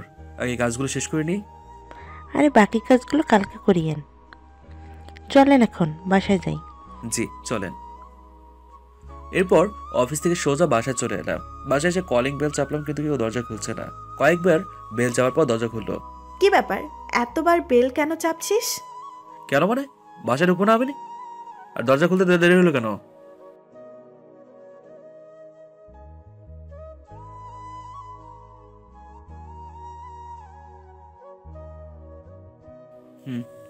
আর কিছু না বলে বাসার ভিতরে ঢুকে গেলাম। তারপর রুমে গিয়ে ফ্রেশ হয়ে নিলাম। এদিকে পেটে লেগেছে অনেক ক্ষুধা। বাইরে এসে দেখি রিয়া খাওয়ার টেবিলে বসে খাওয়া শুরু করে দিয়েছে। গরুর মাংস, সাথে আরো কি যেন। আমি কিছু না বলে খাওয়ার টেবিলে বসে পড়লাম, শুধু খাওয়ার বাটিতে হাত দেব। এই কি ব্যাপার, তুই এগুলোতে হাত দিয়েছিস কেন? কেন মানে, আমার খিদে লাগেনি? খাবো সেই জন্যই দিচ্ছি। না, তুই এগুলোতে হাত দিবি না, এগুলো আমি রান্না করছি। তো তো আবার কি, তোর খিদে লাগলে নিজে রান্না করে খা, আমার রান্না করা খাবারে হাত দিবি না। আজব, এখন আমি রান্না করবো নাকি? তাছাড়া খাবারও তো এখন অনেকগুলো আছে, এগুলো দিয়ে আমার হয়ে যাবে। বললেই হলো, খাবারের মুলুক পেয়েছিস নাকি? আমি এগুলো ফ্রিজে রেখে দেব কালকে খাবারের জন্য। তুই খেতে চাইলে নিজে রান্না করে খা। খবরদার আমার রান্না করা খাবারের দিকে নজর দিবি না। হয়েছে, আর বলতেও হবে না। আমিও আমার নিজের রান্না নিজে করতে পারবো। আমারও তোর হাতের রান্না করা খাবার খাওয়ার কোনো ইচ্ছে নেই। রাগ দেখিয়ে টেবিল থেকে উঠে এলাম, তারপর সোজা কিচেনে। যেহেতু আগে একাই থাকতাম তাই রান্নাও নিজেই করতাম, কিন্তু এখন কেন জানি রাতের বেলা রান্না করার কোনো ইচ্ছেই করছে না। কি এমন মহাভারত অশুদ্ধ হয়ে যেত যদি ও রান্না করা খাবারগুলো খেতাম। কোনো রকমে নিজের জন্য হালকা পাতলা রান্না করলাম, তারপর সেগুলো খেয়ে দেখে দিলাম ঘুম। পরের দিন ঘুম থেকে উঠে নিজের জন্য নাস্তা তৈরি করে পেতনিটার জন্য নাস্তা তৈরি করলাম। তারপর আবার অফিসে। রাতে তাড়াতাড়ি করে বাসায় ফিরলাম। ফেরার সময় বাজার থেকে রান্না করার জন্য কিছু বাজারও করলাম। তারপর বাসায় এসে আগে রান্না করার জন্য রান্নাঘরে দৌড়। ও হ্যাঁ, আজকে আর বাসায় এসে কোনো কলিং বেল বাজাইনি, নিজের কাছে দরজার চাবিটাই ছিল, ওটা দিয়েই খুলেছি। শোন, তোকে কিছু কথা বলার দরকার ছিল। তো বল। দেখ, আজকের পর থেকে আমার সব কাজ আমি নিজেই করব, তোকে কোনো দরদ দেখাতে আসতে হবে না। আমার কি ঠেকা পড়েছে নাকি তোর কাজ করতে যাবো? নিজের কাজেই শান্তি পাই না। সেটাই বলে রাখলাম, আমি রান্না বান্না যা কিছু করার আছে সব আমার জন্য করব, আর তোরটা তুই নিজে করবি। না। ও হ্যাঁ, তুই যে আমায় একটা কথা দিয়েছিলি, সেটা কি ভুলে গেছিস? কত দূর কি হলো? বলিনি, তোর ইউএস যাওয়ার ভিসা তৈরি হতে এখনো 6 মাস সময় লাগবে। আমি আজকে অফিস শেষে বাসায় ফেরার পথে সবকিছু শুনে এসেছি। 6 মাস? এত সময় লাগবে? এতদিন তাহলে আমি এখানে বসে বসে কি করব? সেটা আমি কি করে বলবো? চাইলে যতদিন না তুই পড়াশোনা করার জন্য ইউএস যাচ্ছিস ততদিন এখানকারই একটা কলেজে ভর্তি হতে পারিস। সেটা আমিও ভাবছি। তাহলে পরশুদিন তোকে এখানকার কাছেরই একটা কলেজে ভর্তি করিয়ে দেবো। জি না, আমাকে আমার কথা এত ভাবতে হবে না। তাছাড়া আমি কোনো বাচ্চা নই যে আমি নিজের কাজ নিজে করে নিতে পারবো। যেটা তোর ইচ্ছে। হুম। এভাবে চলতে থাকলো কিছুদিন। একই বাসায় দুজনেরই মতো থাকি। ও ওর মতো চলে আর আমি আমার মতো চলি। আমাদের মাঝে খুব বেশ তেমন কথা হয় না, যা হয় তা শুধু যদি কোনো দরকার থাকে তাহলে। এদিকে রিয়া এখানকার একটি কাছের কলেজে ভর্তি হয়ে গেছে। মেয়েটা পড়াশোনার দিকে অনেক মনোযোগী। এটা এই কিছুদিনেই ওকে দেখতে বুঝতে পেরেছি। এই সোহান, কই যাস? দেখতে তো পাচ্ছিস বাইরে যাচ্ছি। আচ্ছা শোন না, আমাকে একটু তোর বাইকে করে কলেজে পৌঁছে দে না। সেই কখন থেকে রিক্সার জন্য দাঁড়িয়ে, কিন্তু কোনো রিক্সা পাচ্ছি না। এইদিকে আজকে আমার কলেজে কিছু জরুরি কাজ বাকি আছে, প্লিজ একটু পৌঁছে দে না আমায়। কিন্তু সাহায্য কর না প্লিজ। ঠিক আছে, চল। এরপর ওকে আমার বাইকে করে ওর কলেজে পৌঁছে দিলাম। শুধু ওকে ওর কলেজের গেটের কাছে নামিয়ে দিয়েছি, ঠিক সেই সময় হঠাৎ করে কিছু মেয়ে আমাদের কাছে চলে এলো। আরে সোহান ভাইয়া, আপনি এখানে? জি। আমরা তো ঠিক আমি চিনতে পারলাম না। আপনি আমাদের চিনবেন না, কিন্তু আমরা আপনাকে চিনি। মানে? ডিএক্স সোহান ইসলাম, কাল্পনিক সাহিত্যিক। এই আইডিটা কি আপনার? আমার। কিন্তু কেন? আপনি এফবিতে গল্প লিখেন তাই না? মাঝে মাঝে লেখার চেষ্টা করি, কিন্তু কেন? জানেন, আমরা সবাই আপনার গল্পের অনেক বড় ভক্ত। শুধু আমরা না, কলেজে অনেক মেয়েই আপনার গল্পের জন্য পাগল, বিশেষ করে আপনার লেখা গল্প শাকচুন্নি। ধন্যবাদ। এতক্ষণ ধরে রিয়া শুধু আমাদের কথাগুলো শুনছিল, ওর মাথায় কিছুই ঢুকছে না। এই কি ব্যাপার, তোরা কি বলছিস? আমি তো তোদের কথা কিছুই বুঝতে পারছি না। এরপর মেয়েগুলো রিয়াকে আমার ব্যাপারে সবকিছু খুলে বললো। ও, তার মানে এই তোদের সেই মহান লেখক যার কথা তোরা আমাকে সারাক্ষণ বলতে? একদম ঠিক, এই সেই লেখক। আচ্ছা, এখন এটা বলো, তুমি সোহান ভাইয়ার সাথে কি করছো? সোহান ভাইয়া তোমার কে হয়? ও কি তোমার বয়ফ্রেন্ড নাকি অন্য কিছু? মেয়েগুলোর কথা শুনে শুধু কিছু বলতে যাব, তখনই আরে ধুর, তোরা কি সব শুরু করেছিস? ও আমার বয়ফ্রেন্ড হতে যাবে কেন? আজব। তাহলে কি শুনি? ও হলো আমার কাজিন, আমার খালাতো ভাই। আসার সময় রিক্সা পাচ্ছিলাম না বলে ওর বাইকে করে এলাম। ও, আমরা তো ভেবেছিলাম অন্য কিছু। যাক, শুনে ভালো লাগলো। মানে? না, কিছু না। চল ক্লাসে যাই। ঠিক আছে, চলো। বাই সোহান ভাইয়া, আশা করি পরে আবার দেখা হবে। রিয়া ও ওর বান্ধবীগুলো কলেজের ভিতর চলে গেল। এদিকে আমিও হাফ ছেড়ে বাসলাম। ইস বাবা, কি ঝামেলাটা তেনে পড়ছিলাম। তবে একটা ব্যাপার আমার কেন জানি খুব খারাপ লাগলো। রিয়া যখন আমাকে ওর ভাই বলে সবার সামনে পরিচয় করিয়ে দিল, তখন কেন জানি ব্যাপারটা আমার ভালো লাগছিল না। মনের মাঝে অন্যরকম একটা চিনচিনে ব্যথা অনুভব হচ্ছিল বুকের ভেতর। যাক, আমি আর ওসব নিয়ে বেশি কিছু ভাবলাম না। যে কাজের জন্য বের হয়েছিলাম সেই কাজে চলে গেলাম। তারপর কাজ শেষ করে বিকেলবেলা বাসায় ফিরলাম। অবশ্য কাজটা অফিসেরই ছিল, ভালো লাগছিল না, তাই অফিসে ফোন করে জানিয়ে দিলাম। বাসায় এসে খেয়ে দিয়ে কিচ্ছু ভালো লাগছিল না, তাই ভাবলাম একটু টিভি দেখি। শুধু টিভিটা অন করেছি, কিছু সময় রিয়াও চলে এলো। কি রে, কি করছিস? কিছু না, দেখতে পাচ্ছিস বসে বসে টিভি দেখছি। হুম হুম। তুই তো দেখছি আমাদের কলেজে অনেক ফেমাস, অনেক মেয়েই তোর গল্পের জন্য পাগল। এতে আমার করার কি আছে? না, তোর আবার করার কি থাকবে, এমনিতেই বললাম আর কি। টিভি দেখে মন দিলাম। আচ্ছা শোন, সেই তখন থেকে আমার মনে একটা কথা ঘুরঘুর খাচ্ছে, কথাটার উত্তর দিবি? বল।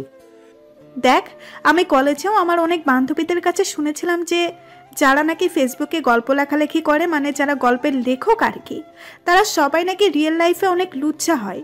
কথাটা কি সত্যি? রিয়ার কথা শুনে আমি তো পুরোই হা হয়ে গেলাম। বলে কি মেয়েটা? এই কি বলি তুই? তোর কথা কি মানে বোঝাতে যাচ্ছিস? হ্যাঁ, কি আর বোঝাবো, যেটা সত্য সেটাই বলছি। তার মানে তুই বলতে চাচ্ছিস আমি লুচ্চা? দেখে তো সেটাই মনে হয়। তোর কোনো ভরসা আছে নাকি? না জানি কত মেয়ের সাথে লুতুপুতু করে বেড়াস। এবার তো মাথা পুরোই আগুন হয়ে গেল। হ্যাঁ, তুই যা ভাবছিস তাই সব সত্য, তাই তোর কি? ছি ছি, তোর লজ্জা করে না বাসায় বিয়ে করে বউ রেখে অন্য মেয়ের সাথে লুতুপুতু করতে? এখানে লজ্জার আবার কি আছে? আর যেখানে বউয়ের কথা বললি, আমার বউ আবার এলো কোথায় থেকে? কথাই মানে, আমি কি তোর বিয়ে করা বউ নাকি? ও তাই তো, তুই তো আমার বিয়ে করা বউ। আমার তো মনেই ছিল না। তোর মনে থাকবে কি করে? সারাক্ষণ তো অন্য মেয়েদের চিন্তা মাথায় নিয়ে ঘুরিস। শালা লুচ্চা, আমি এক্ষুনি তোর এই সব কাজের কথা বাসায় ফোন করে জানাবো। এবার বুঝলাম আসল কাহিনী। এইসবের মানে তাহলে আমাকে বাগে ফেলা? হ্যাঁ, সেটা তো হবে না। আচ্ছা ঠিক আছে, তুই বাসায় ফোন করে সব বলে দে। তা কি কি বলবি শুনি? কি আর বলবো, বলবো তুই বাসায় বউ রেখে এখানে অন্য মেয়েদের সাথে টাঙ্কি মেরে বেড়াস। আমার দিকে তোর কোনো খেয়ালই থাকে না। ও তাই? তাই। আচ্ছা ঠিক আছে, বলিস। আমার এতে কোনো প্রবলেম নেই। একজন স্ত্রী তার স্বামীর নামে বিচার দিতেই পারে, কিন্তু তার আগে আমাকে একটা প্রশ্ন উত্তর দে। আমি তো তোর বিয়ে করা স্বামী, তাই না? তুই তো আমার বিয়ে করা স্ত্রী। এতে আবার বলার কি আছে? না কিছু না, তা আমরা তো স্বামী স্ত্রী, কিন্তু আমাদের মাঝে তো বাকি স্বামী স্ত্রীদের মতো কিছু হয়নি। তো তো আর কিছু না, আমি বলেছিলাম যেহেতু আমার স্বামী স্ত্রী সেহেতু চল আমরা বাকি কেবলদের মতো আমাদেরও আধুনিক কাজটা সেরে ফেলি। কি বলিস? আমার কথা শুনে রিয়া সাথে সাথে সেখানে বসা থেকে উঠে গেল। মা মানে? আরে ধর, মারাটা কি তোকে বুঝিয়ে দিতে হবে নাকি? হ্যাঁ, তুই কি কিছুই বুঝিস না? হ্যাঁ, হালকা লজ্জার ভাব করে। এই দেখ, একদম উল্টাপাল্টা কথা বলবি না। আমার সাথে কিছু করার চেষ্টা করলে এমন জায়গায় আদর করব যে সারা জীবনেও আর বাবা ডাক শুনতে পারবি না। আরে এ তুমি কেমন কথা বলবো?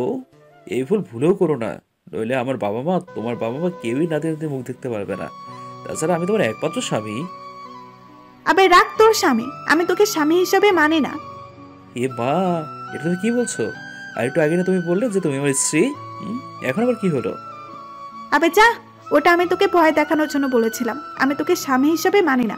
একদম উল্টাপাল্টা কিছু করার চেষ্টা করবি না। আমি তো আর তোর কোনো কথাই শুনছি না। আমি তোকে স্ত্রী হিসেবে মেনে নিয়েছি, বেশ। এখন আমি তোর সাথে মানে আমার স্ত্রীর সাথে যা ইচ্ছে তাই করবো। এতে কেউ আমার কিচ্ছু করতে পারবে না। ওর দিকে এগিয়ে যেতে যেতে বললাম, দেখ, তুই যদি এখন আমায় জোর করিস তাহলে হয়তো আমি তোর সাথে শরীরে জোরে পারবো না, কিন্তু মনে রাখিস, জোর করে তুই শুধু আমার শরীরটাই পাবি, আমার মন পাবি না। লুচ্চা শয়তান। আবে রাখ তোর মন। মন দিয়ে আমার কি হবে? আমার তোর মনের কোনো দরকার নেই, শুধু তোর শরীরটা পেলেই হবে। আমার ওটা দিয়েই কাজ চলবে। আমার কথা শুনে রিয়া অনেক ভয় পেয়ে গেছে, সেটার মুখ দেখেই বোঝা যাচ্ছে। এদিকে ওকে এভাবে ভয় পেতে দেখে আমার তো মনে মনে অনেক হাসিই পাচ্ছে। এবার বুঝবে কত ধারে কত জল। আর আসবে আমার সাথে লাগতে? হ্যাঁ, দেখ, আমার কাছে এগিয়ে আসবি না বলে দিলাম, নইলে কিন্তু কি শুনি? নইলে কিন্তু আমি তোকে পরে দেখে নিব। তারপর সোজা গিয়ে ওর রুমের মধ্যে দরজা বন্ধ করে দিল। হে, কি ব্যাপার? দৌড়ে পালালি কেন? আর রুমের দরজা বন্ধ করলি কেন? তো কি করবো শুনি? কেন, সাহস ফুর হয়ে গেল? হ্যাঁ, আর লাগতে আসবে আমার সাথে? অনেক ব্ল্যাকমেল করেছিস আমায়। এবার আয় দেখি তোর মতো কত সাহস আছে সালি পেতনি। আবে যা, আমি তোকে দেখে নিব, কিন্তু এখন না, পরে। সেটা সময় হলে দেখা যাবে। আপাতত তুই নিজের রুমের মধ্যে ছোট্ট বাচ্চাদের মতো শুয়ে থাক। তোকে আমি দেখে নিব। I will see you. Mithu, আবে যা, ভাগ এখান থেকে। সেই তখন থেকে দেশি কুকুরগুলোর মতো ঘেউ ঘেউ করে যাচ্ছিস। সারি, কেন কেন আমি না তুই করছিস? হ্যাঁ, সে তখন থেকে ভেড়ার মতো ভ্যা ভ্যা করেই যাচ্ছিস। চুপ কর, বাসাটা একদম সারা করে দিলি। আবার তো মাথায় ব্যথা শুরু হয়ে গেল। ব্যাস, এটারই বাকি ছিল।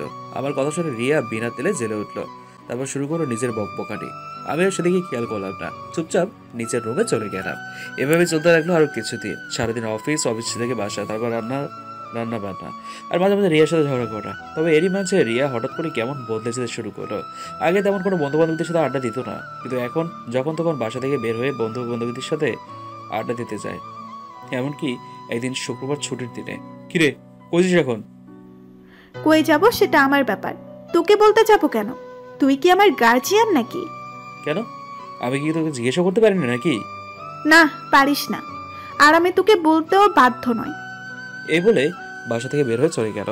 এদিকে আমি এবার কি আর বলবো, যা বলেছে সব সত্যি বলেছে। আমার এবার ওপর কি অধিকার আছে? আমি আর সেদিকে খেয়াল দিলাম না। আজকে অফিস থেকে কাজ শেষ করে ফিরতে অনেক দেরি হয়ে গেল। কাজের অনেক চাপ ছিল, সেগুলো কোনো মতে শেষ করে বাসায় ফিরলাম। তবে বাসায় এসে একটা ব্যাপার লক্ষ্য করলাম, পুরো বাসাটা একদম শান্ত, কোথাও কোনো আওয়াজ নেই। তার উপর রিয়াকেও দেখতে পাচ্ছি না, হয়তো এখন ঘুমিয়ে গেছে। আমি কি যেন ভেবে ওর রুমের কাছে গেলাম, গিয়ে দেখি রুমে তালা দেয়া। তার মানে ও এখন বাসায় নেই, বাইরেই আছে। কিন্তু এত রাতে বাইরে কি করছে? আমি কিছুক্ষণ বসে বসে ওর জন্য অপেক্ষা করতে থাকলাম। এভাবে বসে থাকতে থাকতে প্রায় রাত 12টা পার হয়ে গেল। একটা বের এত রাতে বাসার বাইরে থাকা ঠিক না। তার উপর ওকে যে ফোন করব, সেই ফোন নাম্বারটাও আমার কাছে নেই। আমি আর কিছু না ভেবে বাসা থেকে বের হয়ে পড়লাম ওকে খুঁজতে। যেহেতু ওর কলেজে এখন ছুটি চলছে, সেহেতু ও এখন কলেজে থাকতেই পারে না, তাই আর কলেজে গেলাম না। বাইকটা নিয়ে আশেপাশে এলাকাগুলোতে এই রাতের বেলায় ঘুরে ঘুরে খুঁজতে লাগলাম, কিন্তু কোথাও পেলাম না। হঠাৎ মনের মাঝে কেমন জানি একটা ভয় কাজ করা শুরু করে দিল। মেয়েটার আবার কিছু হলো না তো? হ্যাঁ, এইসব কথা চিন্তা করছিলাম আর রাস্তার পাশ দিয়ে বাইকটা নিয়ে যাচ্ছিলাম হেঁটে হেঁটে। কিন্তু হঠাৎ করে রাস্তার এক গলিতে কারো চিৎকারের আওয়াজ শুনতে পেলাম। তার গলার আওয়াজটা কেমন চেনা চেনা লাগছিল। বাইকটা রাস্তায় ফেলে রেখে দিলাম এক দৌড় গলির মাঝে। ওখানে গিয়ে যা দেখলাম সেটা আর আপনাদের কি বলবো। তিনটা ছেলে মেলে একটা মেয়ের সাথে অসভ্যতামি চেষ্টা করছে, আর মেয়েটা বাঁচার জন্য শুধু চিৎকার করছে। সবচেয়ে বড় কথা হচ্ছে মেয়েটা আর কেউ না, মেয়েটা হলো রিয়া। আর সেখানে দাঁড়িয়ে থাকলাম না, সোজা চলে গেলাম তাদের কাছে। ছেলেগুলো আমাকে আসতে দেখে সবাই একত্র হয়ে গেল। এদিকে রিয়া আমাকে দেখার সাথে সাথে দৌড়ে আমার কাছে চলে এলো। তারপর ভয়ে আমার পিছনের দিকে লুকিয়ে পড়লো। আমি আর সেখানে কোনো কথা না বলে চুপচাপ ওকে নিয়ে আসতে লাগলাম। হঠাৎ পেছন থেকে, এই যে হিরো, কি ব্যাপার? মেয়েটাকে নিয়ে কই যাও? এই বইটা কি হলো, কথা বলছিস না কেন? নাকি মেয়েটার সামনে নিজেকে হিরো সাজাতে চাইছিস? কোনটা? দেখুন ভাই, আমি আপনাদের সাথে কোনো ঝামেলা করতে চাই না, তাই বলছি চুপচাপ আমাদের যেতে দিন, নইলে পরে কিন্তু। পরে কি বে? হ্যাঁ, পরে কি করবি বল? আর নিজের একটাকে দাবিয়ে রাখতে পারলাম না। যে ছেলেটা আমার শার্টের কলার ধরেছিল, সেই ছেলেটার মুখ বরাবর দিলাম একটা ঘুষি। ছেলেটা আমার হাতে ঘুষি খেয়ে তৃপ্ত করে মাটিতে পড়ে গেল। এদিকে এই ছেলেটাকে মারার কারণে বাকি দুটো ছেলেও আমাকে মারার জন্য দৌড়ে এগিয়ে আসলো। আমিও আর দাঁড়িয়ে থাকলাম না, ওদের সাথে হাফাফাই করতে করতে একসময় ছেলেগুলো আমার হাতে মার খেয়ে ভয়ে পালিয়ে গেল। আমিও আর সেখানে তাকে রিয়াকে নিয়ে সোজা বাসায় চলে এলাম। তবে বাসায় আসার পথে ওর সাথে আর কোনো ধরনের কথা বলিনি। বাসায় এসে ও আমাকে কিছু না বলে আগে ফ্রেশ হতে চলে গেল।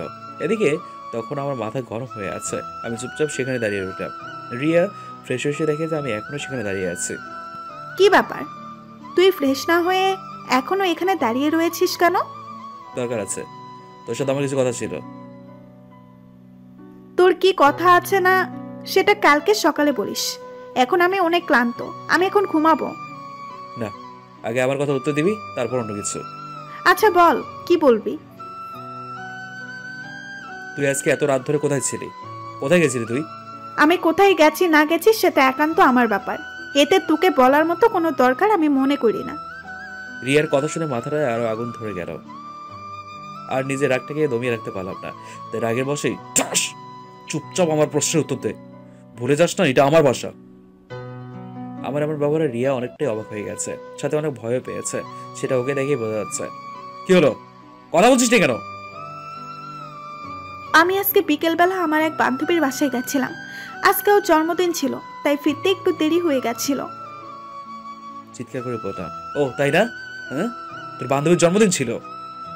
তা তোর আমার সাথে এখানে আসা কতদিন হলো? 3 মাস। 3 মাস? এই 3 মাসে তোর এত বান্ধবী কোত্থেকে হলো শুনি? নিজেকে অনেক সাহসী মনে করিস তাই না? হ্যাঁ, আজকে যদি আমি তখন সেখানে না থাকতাম তাহলে তোর কি অবস্থা হতো সেদিকে একবার ভেবে দেখেছিস? কি জবাব দিতাম তোর বাসার আর আমার বাসার লোকদের? সরি। রাখ তোর সরি। যতদিন না তোকে বাইরে পড়াশোনা করার জন্য পাঠাচ্ছি ততদিন তুই আমার অনুমতি অথবা আমাকে না বলে বাসা থেকে এক পাও বের হবি না। কথাটা মনে থাকবে? থাকবে। যা, এবার রুমে গিয়ে শুয়ে পড়। যে কথাগুলো বললাম সেগুলো যেন ভুলে না যাস, নইলে কিন্তু আমি আর তোকে বাইরে পাঠানোর ব্যবস্থা করতে পারবো না। তোকে সোজা বাসায় রেখে আসবো। ভুলবো না। ঠিক আছে, যা এখন গিয়ে ঘুমা। রিয়ার কিছু না বলে চুপচাপ গালে হাত দিয়ে অপরাধীদের মতো মাথা নত করে নিজের রুমে চলে যাচ্ছিল, কিন্তু হঠাৎ আবার ঘুরে আমার কাছে চলে আসলো। কিরে, কি হলো? রুমে যাচ্ছিস না কেন? তোর হাতটা তো কেটে গেছে, আর সেখান থেকে অনেক রক্তও ঝরছে। মানে? নিচে ফ্লোরে দেখ, তোর হাতের কাটা জায়গা থেকে রক্ত গড়িয়ে গড়িয়ে পড়ছে। রিয়ার কথা শুনে সাথে সাথে নিচে তাকাই, আসলে তো হাত দিয়ে রক্ত পড়ছে। হঠাৎ মনে পড়লো সেই ছেলেদের মধ্যে একজনের হাতে একটা খুঁত ছিল, মনে হয় তখনই ওদের সাথে মারপিট করতে গিয়ে কেটে গেছে। আমি সেটা বুঝতে পারিনি, ব্লিডিং বেশি হচ্ছে তাই সাথে সাথে এই গা থেকে শার্ট খুলে ফেললাম। না, আসলে অনেকটা জায়গায় ভেতরে কেটে গেছে আর অনেক রক্তও পড়ছে। চুপচাপ নিজের রুমে চলে এলাম। রক্ত এখনো অনেক ঝরছে, তাই সেটা বন্ধ করার জন্য ব্যান্ডেজ নিয়ে কাটা জায়গায় বাঁধতে লাগলাম, কিন্তু একা সেটা পাচ্ছিলাম না। এরই মাঝে রিয়া আমার রুমে চলে এলো, তারপর এসে আমার পাশে বসলো। দে, ব্যান্ডেজটা আমি বেঁধে দিচ্ছি। থাক, লাগবে না, আমি নিজে একাই পারবো। তারপর আবার ব্যর্থ চেষ্টা করতে লাগলাম, কিন্তু তাও পারলাম না। আরে বললাম না আমাকে দে, তুই একা বাঁধতে পারবি না। আমি আর কিছু বললাম না। রিয়া চুপচাপ আমার হাতটা স্যাভলন দিয়ে মুছে দিয়ে ব্যান্ডেজ করে বেঁধে দিতে লাগলো। সরি, আমার জন্যই তোর এমন ক্ষতি হলো। ঠিক আছে, আর কিছু বললাম না। রিয়াও হাতটা ব্যান্ডেজ করে দিয়ে চুপচাপ নিজের রুমে চলে এলো। এদিকে আমি আর কিছু না বলে চুপচাপ শুয়ে পড়লাম। ভাবছি কালকে সকালে ডক্টরের কাছে যেতে হবে। এসব ভাবতে ভাবতে কখন যে ঘুমিয়ে পড়েছি তা বুঝতেই পারিনি। বিপত্তি ঘটলো সকালবেলা, যখন বিছানা থেকে উঠতে যাব। ঘুম থেকে যখন উঠতে যাব সেই সময় আর উঠতে পারছিলাম না, শরীরটা অনেক দুর্বল মনে হচ্ছিল। যখন উঠতে যাবো ঠিক সেই সময় মাথাটা ঘুরে যাচ্ছে, তাই আর উঠতে পারছিলাম না। শেষে কোনো উপায় না পেয়ে চুপচাপ বিছানায় শুয়ে রইলাম। এরই মাঝে আবার কখন যে ঘুমিয়ে পড়েছি তা বুঝতে পারিনি। আর যখন চোখ খুললাম তখন তো আমি পুরোই অবাক। দেখি আমার হাতে স্যালাইন লাগানো, আর সবচেয়ে থেকে বেশি অবাক রিয়াকে দেখে। মেয়েটার মাথার কাছে বসে আমার মাথায় পানি পট্টি দিয়ে দিচ্ছে, কিন্তু কেন? আরে কি ব্যাপার, তুই এখানে কেন? ও, তোর ঘুম ভেঙে গেছে? তাই এখন কখন হলো এসব? তোর পুরো শরীর জ্বলে পুড়ে যাচ্ছিল। ভাগ্য ভালো আমি কি যেন ভেবে তোর রুমে এসেছিলাম। রুমে এসে দেখে অনেক বেলা হয়ে গেছে, কিন্তু তারপরেও তুই ঘুম থেকে উঠছিস না। আমি কয়েকবার তোকে ডাকলাম, কিন্তু তুই উঠছিলি না। শেষে কি যেন মনে করে তোর শরীরে হাত দিলাম। শুধু শুনছি। তোর শরীরে হাত দিয়ে তো আমি পুরাই অবাক। দেখি তো পুরো শরীর জ্বরে পুড়ে যাচ্ছিল। শেষে আমি কোনো উপায় না পেয়ে পাশের বাসার আন্টির কাছ থেকে নাম্বার নিয়ে ডাক্তারকে ফোন করে এখানে নিয়ে এলাম। ডাক্তার এসে বলল যে শরীর থেকে বেশি রক্ত বেরিয়ে যাওয়ার কারণে তুই দুর্বল হয়ে পড়েছিস, তাই সেই জন্য ডাক্তার কিছু ঔষধ ও স্যালাইন দিয়ে গেছে। আজকে কলেজ যাসনি? না, আজকে যাইনি, কালকে যাব। আর কিছু না বলে বিছানা থেকে উঠতে যাচ্ছিলাম। আরে কি ব্যাপার, উঠছিস কেন? তো কি করবো, আসলে তো ভালো লাগছে না, একটু বাইরে বের হবো। না, তোর এখন কোথাও যাওয়ার দরকার নেই। ডাক্তার তোকে 2 দিন বিছানা থেকে উঠতে মানা করেছে। চুপচাপ বিছানায় শুয়ে থাক। কিন্তু কোনো কিন্তু না, যেটা বলছিস সেটা কর। আর কিচ্ছু বললাম না, চুপচাপ ওর কথা মতো শুয়ে থাকলাম। রাতে কি রে, এখন কেমন লাগছে? ভালো। নে ধর, এগুলো খেয়ে নিয়ে ওষুধগুলো খা। ধন্যবাদ, অনেক খিদে লেগেছিল। তারপর উঠে খাবারের প্লেটটা হাতে নিলাম, কিন্তু এখন আরেক বিপত্তি। খাবো কি করে, হাতে তো ব্যান্ডেজ করা। কি হলো, খাচ্ছিস না কেন? থাক, এখন আর খাবো না, খাবারগুলো রেখে দিয়ে পরে খেয়ে নেবো। পরে খেয়ে নিবি মানে? খাবারটা না খেলে ওষুধটা খাবি কি করে? আমি আর কিচ্ছু বললাম না। এদিকে রিয়া আমাকে চুপ থাকতে দেখে কিছুক্ষণ আমার দিকে তাকালো। ও সরি, তোর তো হাতে ব্যান্ডেজ করা, তাহলে তুই ওই হাত দিয়ে তুলে খাবি কি করে? সেই জন্য তো বললাম পরে খাবো। আমার কথা শুনে রিয়া কিছুক্ষণ কি যেন ভাবলো, তারপরে খাবারের প্লেটটা নিজের হাতে তুলে নিয়ে খাবারগুলো মেখে আমার মুখের সামনে তুলে ধরলো। যেহেতু এখন তোর হাত খারাপ, তাই এখন আমি খাইয়ে দিচ্ছি, নে হা কর। আমি আর কি বলবো, পেটে লেগেছে প্রচুর খিদা, তাই কিছু না ভেবে ওর হাতে খাওয়া শুরু করলাম। তবে একটা ব্যাপার আমার কেমন যেন মনে হচ্ছিল, বিশেষ করে যখন ওর হাতে তুলে খাচ্ছিলাম। মনের মাঝে কেমন যেন একটা ভালো লাগে কাজ করছিল। খাওয়া শেষ, নে এখন এই ওষুধগুলো খেয়ে নে। ধন্যবাদ, সাথে সরিও। ধন্যবাদটা বুঝলাম, কিন্তু সরিটা কিসের জন্য? ধন্যবাদটা এত কিছু করার জন্য, আর সরিটা কালকে রাতে তোকে থাপ্পড় মারার জন্য। হুম। আসলে কালকে রাতে রাগের মধ্যে তোর সাথে একটু বেশি খারাপ ব্যবহার করে ফেলেছি।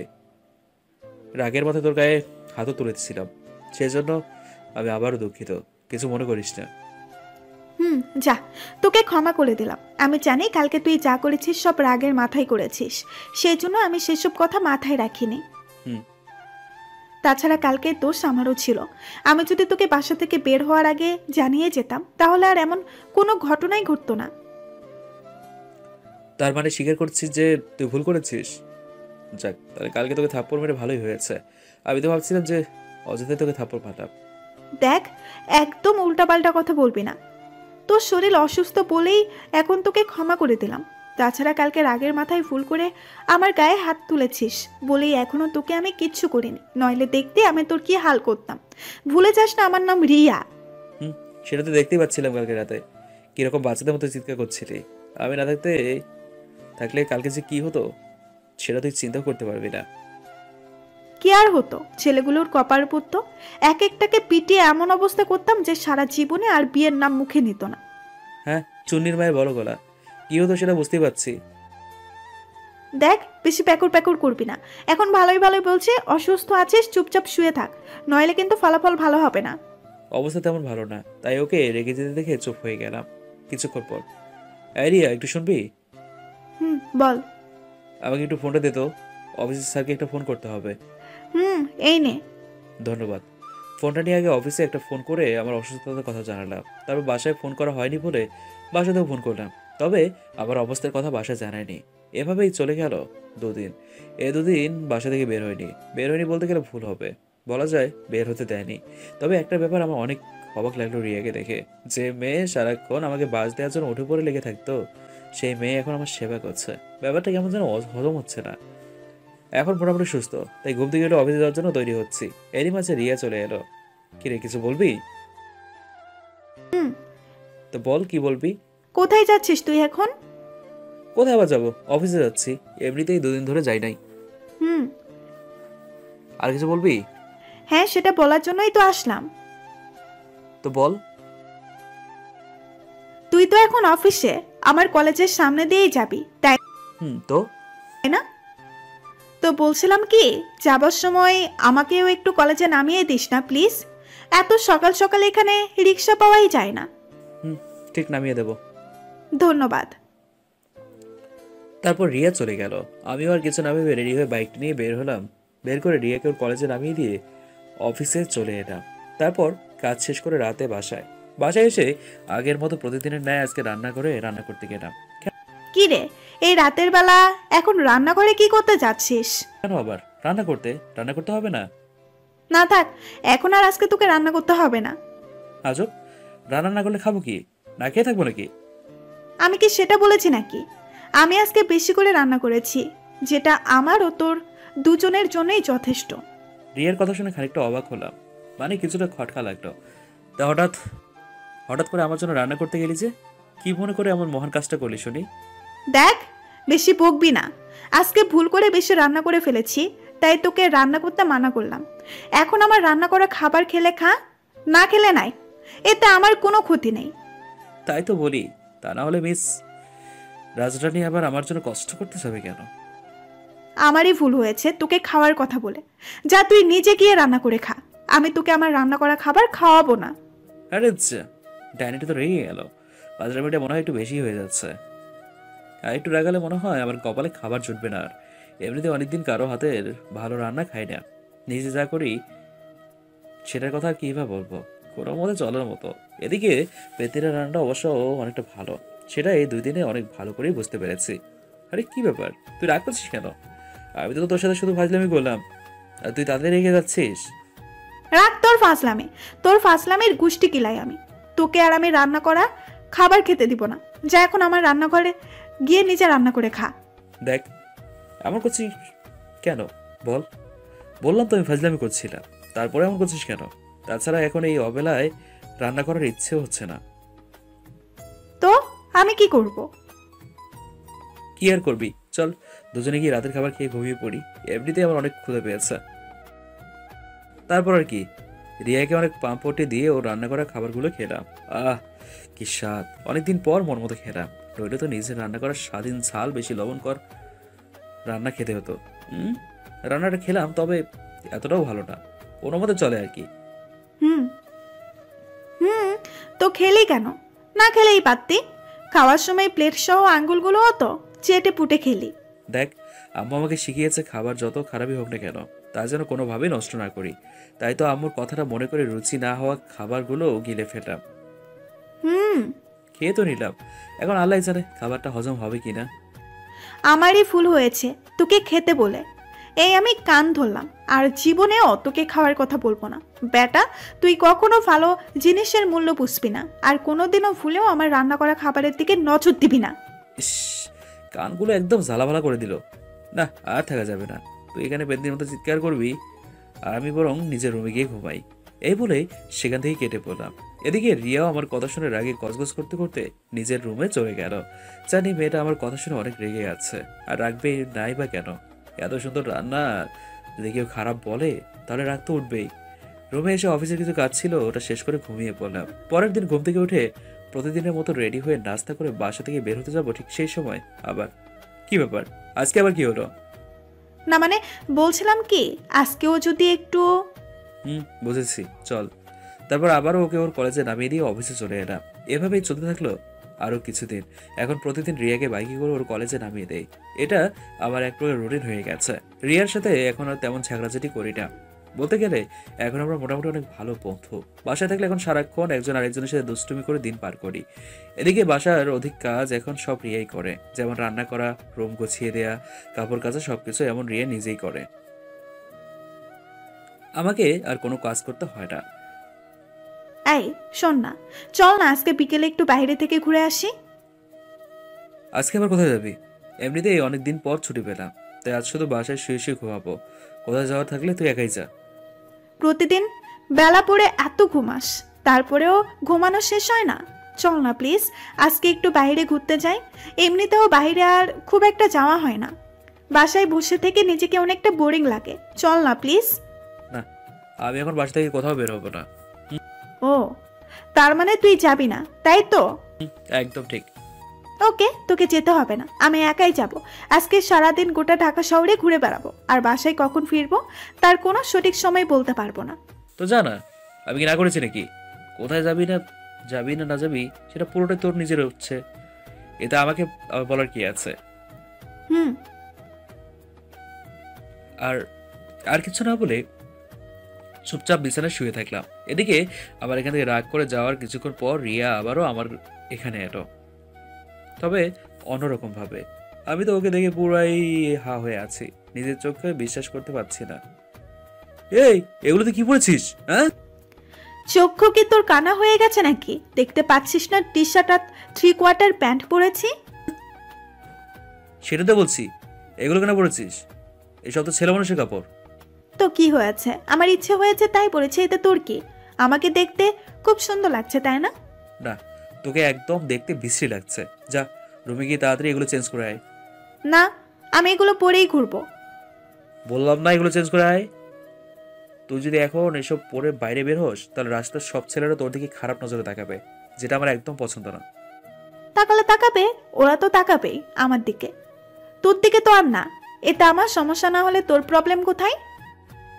আমার সমস্যা কেন হবে? তাহলে এভাবে বাইরে যেতে মানা করছিস কেন?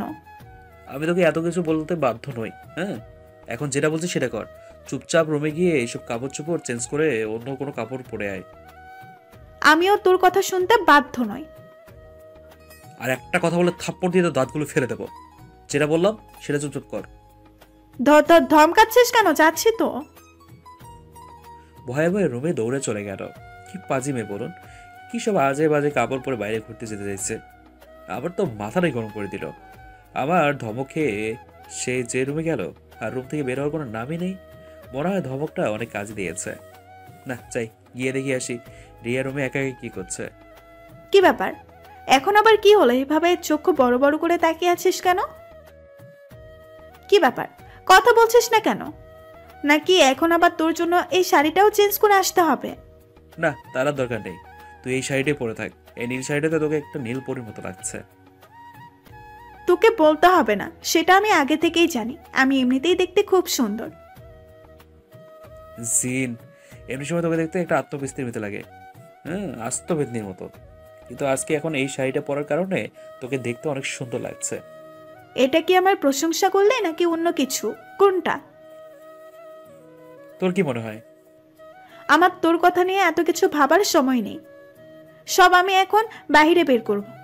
আরে দাঁড়া, একা একা কোথায় কোথায় ঘুরবি বল? চল আমিও তোর সাথে যাচ্ছি। না, তোর আসার দরকার নেই, আমি একাই ঘুরতে পারবো।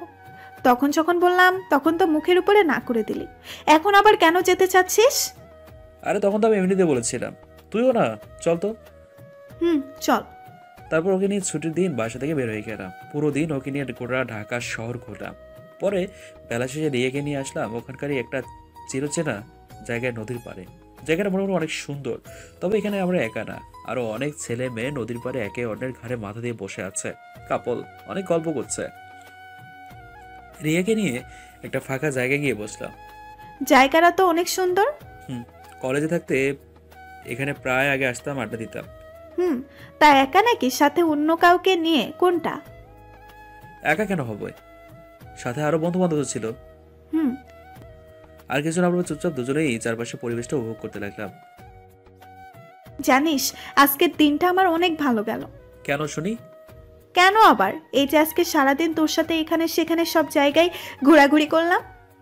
ও তো চল এবার বাসা যাই, সন্ধ্যা তো হয়েই গেল। ঠিকই বলেছিস, চল। আর বাইরে না ঘুরে রিয়ার সাথে বাসায় চলে এলাম। আসার সময় বাইরে একটা হোটেল থেকে খেয়ে নিয়েছি।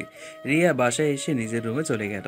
আমি অনেক ক্লান্ত হয়ে গেছি, তাই নিজেও রুমে গিয়ে শুয়ে পড়লাম। কখন ঘুমিয়ে গেছি তা আর বলতে পারবো না। সকালে রিয়া এসে জাগিয়ে দিয়ে গেল। এই সোহান, ওঠ, আর কতক্ষণ ধরে ঘুমাবি? বেলা তো অনেক হয়ে গেল, অফিসে যাবি না? যা তো এখান থেকে, শান্তি মতো ঘুমাতে দে। আরে ওঠ না, বেলা অনেক হয়ে গেছে। তাছাড়া আমার কলেজেরও দেরি হয়ে যাবে। ওঠ বলছি। না আমি এখন উঠতে পারবো না, যা তো তুই এখান থেকে। তার মানে তুই এখন উঠবি না, তাই তো? না উঠবো না। দেখ তাহলে কি করি। আমি রিয়ার কথায় কান দিলাম না, চুপচাপ অপর পাশে আরো ভালো করে ঘুমের রাজ্যে হারিয়ে যেতে লাগলাম। কিন্তু হঠাৎই হাতে প্রচুর গরম লাগতে শুরু করলো। আউচ! ধরপড় করে বিছানা থেকে লাফিয়ে ওঠে। কি কেমন লাগলো ছ্যাঁকাটা? বিছানা থেকে উঠে দেখি রিয়া গরম চায়ের কাপ আমার আঙুলে ডুবিয়ে দিয়েছিল। পেদ্দি কোথাকার, এবার কেউ গরম চায়ের কাপে আঙুল ডুবিয়ে দেয়? হাতটাই পুড়ে গেল, ডাইনি কোথাকার। যা করেছি বেশ করেছি। কতক্ষণ ধরে তোকে ডাকছি, তুই বিছানা থেকে উঠছিস না কেন? তাই তোকে জাগানোর জন্য এই কাজটা করলাম। কাজটা ভালো হয়নি? হ্যাঁ খুব ভালো হয়েছে। ইচ্ছে করছে তোর গালগুলো ও হাত দিয়ে আদর করে করে লাল করে দিই। ভূতের মুখে রাম নাম। তোর কি সেই সাহস আছে? হ্যাঁ, আমার সাথে লাগতে এলে তোর কি অবস্থা করব সেটা তুই ভাবতেও পারবি না। তাই না? দাঁড়া তোকে দেখাচ্ছি। তার আগে দেখ আমি কি করি। দৌড়ে আমাকে মারতে এলো, তারপর ধরলো আমার মাথার চুল। আমিও ছেড়ে দেওয়ার পাত্র না, তাই আমিও ওর চুল ধরলাম। দেখ তুই আমার সাথে পারবি না, আমার চুলগুলো ছাড় বলছি। এই কথাটা আমার বলা উচিত, আমার মাথার চুলগুলো ছেড়ে দে বলছি। কোনোদিনও না। সাথে সাথে আমিও আরো শক্ত করে ওর মাথার চুল টেনে ধরলাম। শুরু হলো আবার ধস্তাধস্তি। একসময় আমার সাথে না পেরে পা দিয়ে তল পেটে হালকা করে একটা লাথি দিল। লাথিটা হালকা ছিল, কিন্তু সেটা ভাগ্যবশত আমার এমন জায়গায় গিয়ে লাগলো যে সাথে সাথে আমার ভবিষ্যৎ বাচ্চাদের কথা মনে পড়ে গেল। আম্মু গেলাম। আর লাগবি? হ্যাঁ আমার সাথে দিলাম না একটা জায়গা মতো। শোন, আজকের পর থেকে ভুলেও আর আমার সাথে লাগতে আসবি না। এখন চল ফ্রেশ হয়ে নে, কলেজে যেতে হবে। তোর কলেজ যাওয়া বের করছি, তারা ওকে ধরে ধরতে যেয়ে। আম্মু বাঁচাও! ও ও রুমের চারপাশে আমার আগে আগে দৌড়াতে শুরু করলো, পেছনে আমি। দৌড়াতে দৌড়াতে একসময় যখন সামনের দিক দিয়ে শুধু ওকে ধরতে যাব, ঠিক সেই সময় কিসের সাথে যেন ওর পাটা লেগে যায়। সেজন্য সোজা আমার উপর উবুর হয়ে পড়ে যায়, সাথে আমিও। পড়ে যাওয়ার পর কতক্ষণ একজন আরেকজনের চোখের দিকে তাকিয়েছিলাম তা সঠিক বলতে পারবো না। সেটা একটা অন্যরকম সুন্দর মুহূর্ত। সেই সময় দুজনেই একটা ঘোরের মধ্যে ছিলাম, তবে ঘোর ভাঙতে আর বেশি সময় লাগলো না। যখন দেখলাম আমার হাত রিয়ার শরীরে আপত্তিকর একটা জায়গায় আছে, সাথে সাথে সেখান থেকে নিজের হাত সরিয়ে নিলাম। এদিকে রিয়াও এটা দেখার সাথে সাথে লাফিয়ে আমার উপর থেকে উঠে চলে গেল। আমিও আর ফ্লোরে পড়ে না থেকে উঠে পড়লাম। তারপর দুজনে নীরব। আমি শুধু রিয়াকে সরি বলতে যাবো, ঠিক সেই সময়ও নিজেই মাথা নিচু করে রুম থেকে বের হয়ে গেল। তাই আমিও আর কিচ্ছু বললাম না। ও রুম থেকে বের হয়ে যাওয়ার পর ভাবতে থাকলাম কি থেকে কি হয়ে গেল। আর কিছু না ভেবে চুপচাপ গোসল করে রেডি হয়ে বাইকটা বের করে বাইরে দাঁড়িয়ে থাকলাম। বাইরে দাঁড়ানো কিছুক্ষণ পর রিয়া চলে এলো, তার বাইকে চলে বসলো। তবে আজকে আর কোনো কথা বললো না, চুপচাপ নীরব হয়ে বসে আছে। আমিও আর কি বলবো, তাই চুপ থাকলাম। কলেজে এসে বাইকটা থামালাম। রিয়া আস্তে করে বাইক থেকে নেমে গেল। তারপর আমাকে কিছু না বলেই কলেজ গেটের দিকে পা বাড়ালো। ঠিক তখনই পেছনে তাকে দেখি আরে সোহান ভাইয়া কেমন আছেন? রিয়ার বান্ধবী গেল। ভালো, তোমরা কেমন আছো? জি ভালো, তবে আপনার মতো না। মানে আর কি বলবো, এতদিন ধরে আমরা সবাই আপনার এফবি আইডিতে ফ্রেন্ড রিকোয়েস্ট পাঠিয়েছি, কিন্তু আপনি অ্যাকসেপ্ট করছেন না। সাথে অনেক মেসেজও দিয়েছি, কিন্তু আপনি রিপ্লাই করেননি। ও, ওইসবের জন্য আমি অনেক সরি। আসলে এপিতে আর রেগুলার আসি না, তাছাড়া অপরিচিত কারো রিকোয়েস্ট অ্যাকসেপ্ট করি না। তবে চিন্তা করো না, আজকে রাতে সব ঠিক করে দেবো। ধন্যবাদ ভাইয়া। তা ভাইয়া আপনার নতুন স্টোরি কবে পোস্ট করবেন? কিছুদিন পর। এখনো লেখালেখি শেষ করিনি, আসলে সত্য কথা বলতে লেখার সময় পাচ্ছি না। ও ভাইয়া, একটা কথা বললে রাগ করবেন না তো? আরে না, বলো। এতে রাগ করার কি আছে, বলো, আমি শুনছি। আপনার কি কোনো জিএফ আছে? হঠাৎ এই প্রশ্ন কেন? না মানে এমনিতেই বললাম আর কি, জানার খুব ইচ্ছে হলো তাই জিজ্ঞাসা করলাম। কি রে, ঠিক না? না, এখনো কোনো জিএফ বানাতে পারিনি, আসলে সময় পাইনি। ও ভাইয়া, আরেকটা কথা জিজ্ঞাসা করি। বলো। আপনার গল্পে আপনি যে মেয়েটার নাম দেন তাকে কি আপনি চেনেন? মেয়েটা কি আপনার চেনা জানা? আরে না না, আমি ওই নামের কোনো মেয়েকেই চিনি না। ওটাই তো এমনিতে ইচ্ছে করে বসিয়ে দিই, নামটা আমার ভালো লাগে তাই। ও, তার মানে আপনি ওই মানের কোনো মেয়েকে চেনেননি? না। তাহলে প্লিজ এখন থেকে আপনার প্রতিটা গল্পের নায়িকার জায়গায় আমার নামগুলো দিয়েন। আচ্ছা ঠিক আছে, দেবো। ধন্যবাদ। ও আরেকটা কথা ভাইয়া, আপনার ফোন নাম্বারটা দিন না প্লিজ। আমার ফোন নাম্বার নিয়ে কি করবে তোমরা? দিন না প্লিজ। কিন্তু প্লিজ ভাইয়া। এতক্ষণ ধরে শুধু রিয়ার বান্ধবীদের সাথে কথা বলছিলাম, রিয়ার কথা খেয়ালই ছিল না। কি যেন ভেবে ওর দিকে তাকালাম, কিন্তু কি এটা আমি কাকে দেখছি? মেয়ে তো পুরোই লাল হয়ে আছে, চক্ষুগুলো ছোট ছোট করে আমার দিকে এমনভাবে তাকিয়ে আছে যে আরেকটু হলে মনে হয় চক্ষু দিয়েই আমাকে গিলে খাবে। ওকে এভাবে রাখতে দেখে ভয়ে সাথে সাথে চুপ হয়ে গেলাম। কি হলো ভাইয়া, নাম্বারটা দিন প্লিজ। আমি শুধু কিছু বলে যাবো ঠিক সেই সময়। আরে কি ব্যাপার, তুই এখনো এখানে কি করছিস? তোর না অফিসে জরুরি কাজ বাকি ছিল? তাহলে এখনো এখানে দাঁড়িয়ে রয়েছিস কেন? যা অফিসে যা। যাচ্ছি। আবার যাচ্ছি বলছিস? যা তাড়াতাড়ি। আরে দাঁড়া না, আমরা আগে তোর ভাইয়ের কাছ থেকে ফোন নাম্বার নিয়ে নিই, তারপর না হয় উনি অফিসে যাবেন। না, ও এখন যাবে। কি হলো, এখনো দাঁড়িয়ে রয়েছিস কেন? তোকে যেতে বললাম না? যাচ্ছি তো। আরে তোদের এত কথা কিসের রে? চল সবাই ক্লাসে চল। চলো। রিয়া ওর বান্ধবীদের নিয়ে কলেজের ভিতরে ঢুকে গেল। এদিকে আমিও আর সেখানে না দাঁড়িয়ে থেকে বাইকটা স্টার্ট করে অফিসে চলে এলাম। তবে ওখান থেকে আসার সময় রিয়া আমার দিকে এমনভাবে তাকিয়েছিল যে আমি আর কি বলবো। আমার তো পুরোই ভয় লেগে গেছিল। কি রাগের লোক রে বাবা। আর কিছু না ভেবে অফিসে কাজে মন দিলাম। এদিকে কলেজে রিয়া। দোস্ত, তোকে একটা কথা বলবো। বল। দেখ, কথাটা খারাপ ভাবে নিবি না তো? কি এমন কথা বলবি যে খারাপ লাগতে পারে? আসলে কথাটা হলো তোর ভাই সোহানের ব্যাপারে। অনেকদিন ধরে তোকে বলবো বলবো ভাবছি। কি কথা শুনি? দেখ, তোর ভাই তো বিয়ে করেনি, তার উপর ওর কোনো জিএফও নেই। নেই তো। না মানে আমি বলছিলাম কি, আমি না সোহান ভাইয়াকে অনেক আগে থেকেই লাইক করি। এক কথা বলতে গেলে শুধু আমি না, আমাদের বান্ধবীদের মাঝে আরো অনেকে আছে। তো তুই তো আমাদের বেস্ট ফ্রেন্ড, তার উপর সোহান ভাইয়া তোর আপন খালাতো ভাই। তুই যদি একটু আমাদের লাইনটা ক্লিয়ার করে দিতি তাহলে আমাদের অনেক উপকার হতো। বান্ধবীদের কথা শুনে রিয়া পুরো শরীরে আগুন জ্বলে উঠলো, কিন্তু তারপরেও নিজেকে শান্ত রাখলো। দেখ সোহান, এসবে জড়াবে না, ও এগুলো পছন্দ করে না। আরে তুই শুধু একটু আমাদের লাইনটা ক্লিয়ার করে দে না, বাকিটা পরে আমি সামলে নেব। পরে এমনিতেই তোর ভাই আমার হাতে চলে আসবে।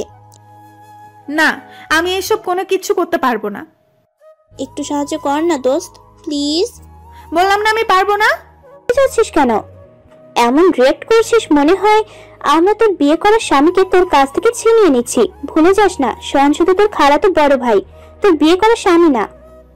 সে যাই হোক, আমি তোদের কোনো সাহায্য করতে পারবো না। আর তোদের বলে রাখি, আজকের পর থেকে তোদের কাউকে যেন সোহানের আশেপাশে না দেখি। তুই বললেই কি আমাদের শুনতে হবে নাকি? হ্যাঁ, শুনতে হবে। আর আমার কথা না মানলে পরে কিন্তু এইসবের ফলাফল ভালো হবে না, বলে দিলাম। থেকে রিয়া সেখান থেকে চলে গেল। মেজাজ গরম হয়ে গেছে, তাই আর ক্লাস না করে সোজা বাসায় চলে এলো। বাসায় এসে ওর কিছুই ভালো লাগছে না। বারবার শুধু ওর বান্ধবীদের বলা কথাগুলো মনে পড়ছিল। ওদের কথা মনে পড়তেই রাগে রিয়ার পুরো শরীর পুড়ে যাচ্ছিল। অফিসের কাজ শেষ করে বাসায় আসলাম। অনেকক্ষণ ধরে গেটের কলিং বেল বাজিয়ে যাচ্ছে, কিন্তু রিয়ার দরজা খোলার কোনো সারা শব্দই নেই। এদিকে আমিও দরজার দ্বিতীয় চাবিটা সঙ্গে রাখিনি। এদিকে বারবার বেল বাজানোর কারণে একসময় রিয়া দরজা খুলে দিল। আমি শুধু ওকে রাগ দেখে কিছু বলতে যাবো, তার আগে রিয়া নিজেই আমার উপর 440 ভোল্টেজ শুরু হয়ে গেল। কি ব্যাপার, এতবার বেল চাপছিস কেন? কেন আবার বাসার উপর না? তাই বলে এতবার বেল চাপতে হবে? আমি কি কানে শুনতে পাই না নাকি? কানে যদি শুনতেই পাস, তাহলে এতক্ষণ ধরে যে বেল বাজাচ্ছিলাম তারপর দরজা খুঁজি না কেন?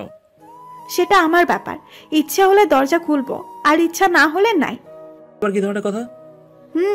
এটা এই ধরনেরই কথা। তোর কোনো সমস্যা? এখন বল, তোর আসতে এত দেরি হলো কেন? দেরি এবার কখন হলো? আমি তো প্রতিদিন এই সময় অফিস থেকে বাসায় আসছি। চাপ বাবা, এর আবার হঠাৎ করে কি হলো? কিছুই তো বুঝতে পারছি না। যাক, ওসব কিছু নিয়ে আর ভাবলাম না। আগে রুমে গিয়ে ফ্রেশ হয়ে নিলাম। তারপর কাজ ছিল না বলে রুমে বসে বসে ফোনে এফবিতে ঢুকে আমার একটা নতুন স্টোরি পোস্ট করলাম। এরই মাঝে আবার রিয়া আমার সামনে চলে এলো, তবে এখন অনেক রাগের লোক নিয়ে তাকিয়ে আছে। তুই এখন কি করছিস রে? কিছু না, আবার ফোন টেপার দিকে মন দিলাম। কিছু করছিস না তাই না? তাহলে ফোনে মাথা ডুবিয়ে কি কাবাডি খেলছিস? আরে কি ব্যাপার, আজব তো, তুই আমার ফোনটা কেন নিলি? দরকার আছে তাই নিয়েছি। ফোনটা আমি নিয়ে গেলাম। আরে আমার ফোনে আবার তুই কি করবি? ফোনটা দিয়ে যা প্লিজ। যা, নিয়ে চলে গেল। এখন কি করি কিছুই বুঝতে পারলাম না। হঠাৎ করে এই মেয়ের আবার কি হলো, কখন কি করে সেটাই বুঝতে পারি না, কিছুতেই বুঝি না। না জানি ফোনটা নিয়ে এখন কি করবে। এই নে তোর ফোন। কি করি ফোন নিয়ে গিয়ে? হ্যাঁ, ফোনটা হাতে নিয়ে যা করেছি, সেটা জেনে তোর কোনো কাজ নেই। আর কিছু না বলে ফোনটা হাতে নিয়ে এফবিতে ঢুকলাম। কিন্তু এ কি, আবার নতুন স্টোরিটা কোথায় গেল? হ্যাঁ, আর আমার প্রাইভেসিটা চেঞ্জ করলো কে? এই, তুই কি আমার ফোন দিয়ে আমার এফবি আইডিতে ঢুকেছিলি? হ্যাঁ, ঢুকেছিলাম তো। তো আমার পোস্ট করা স্টোরি ডিলিট করছিস কেন?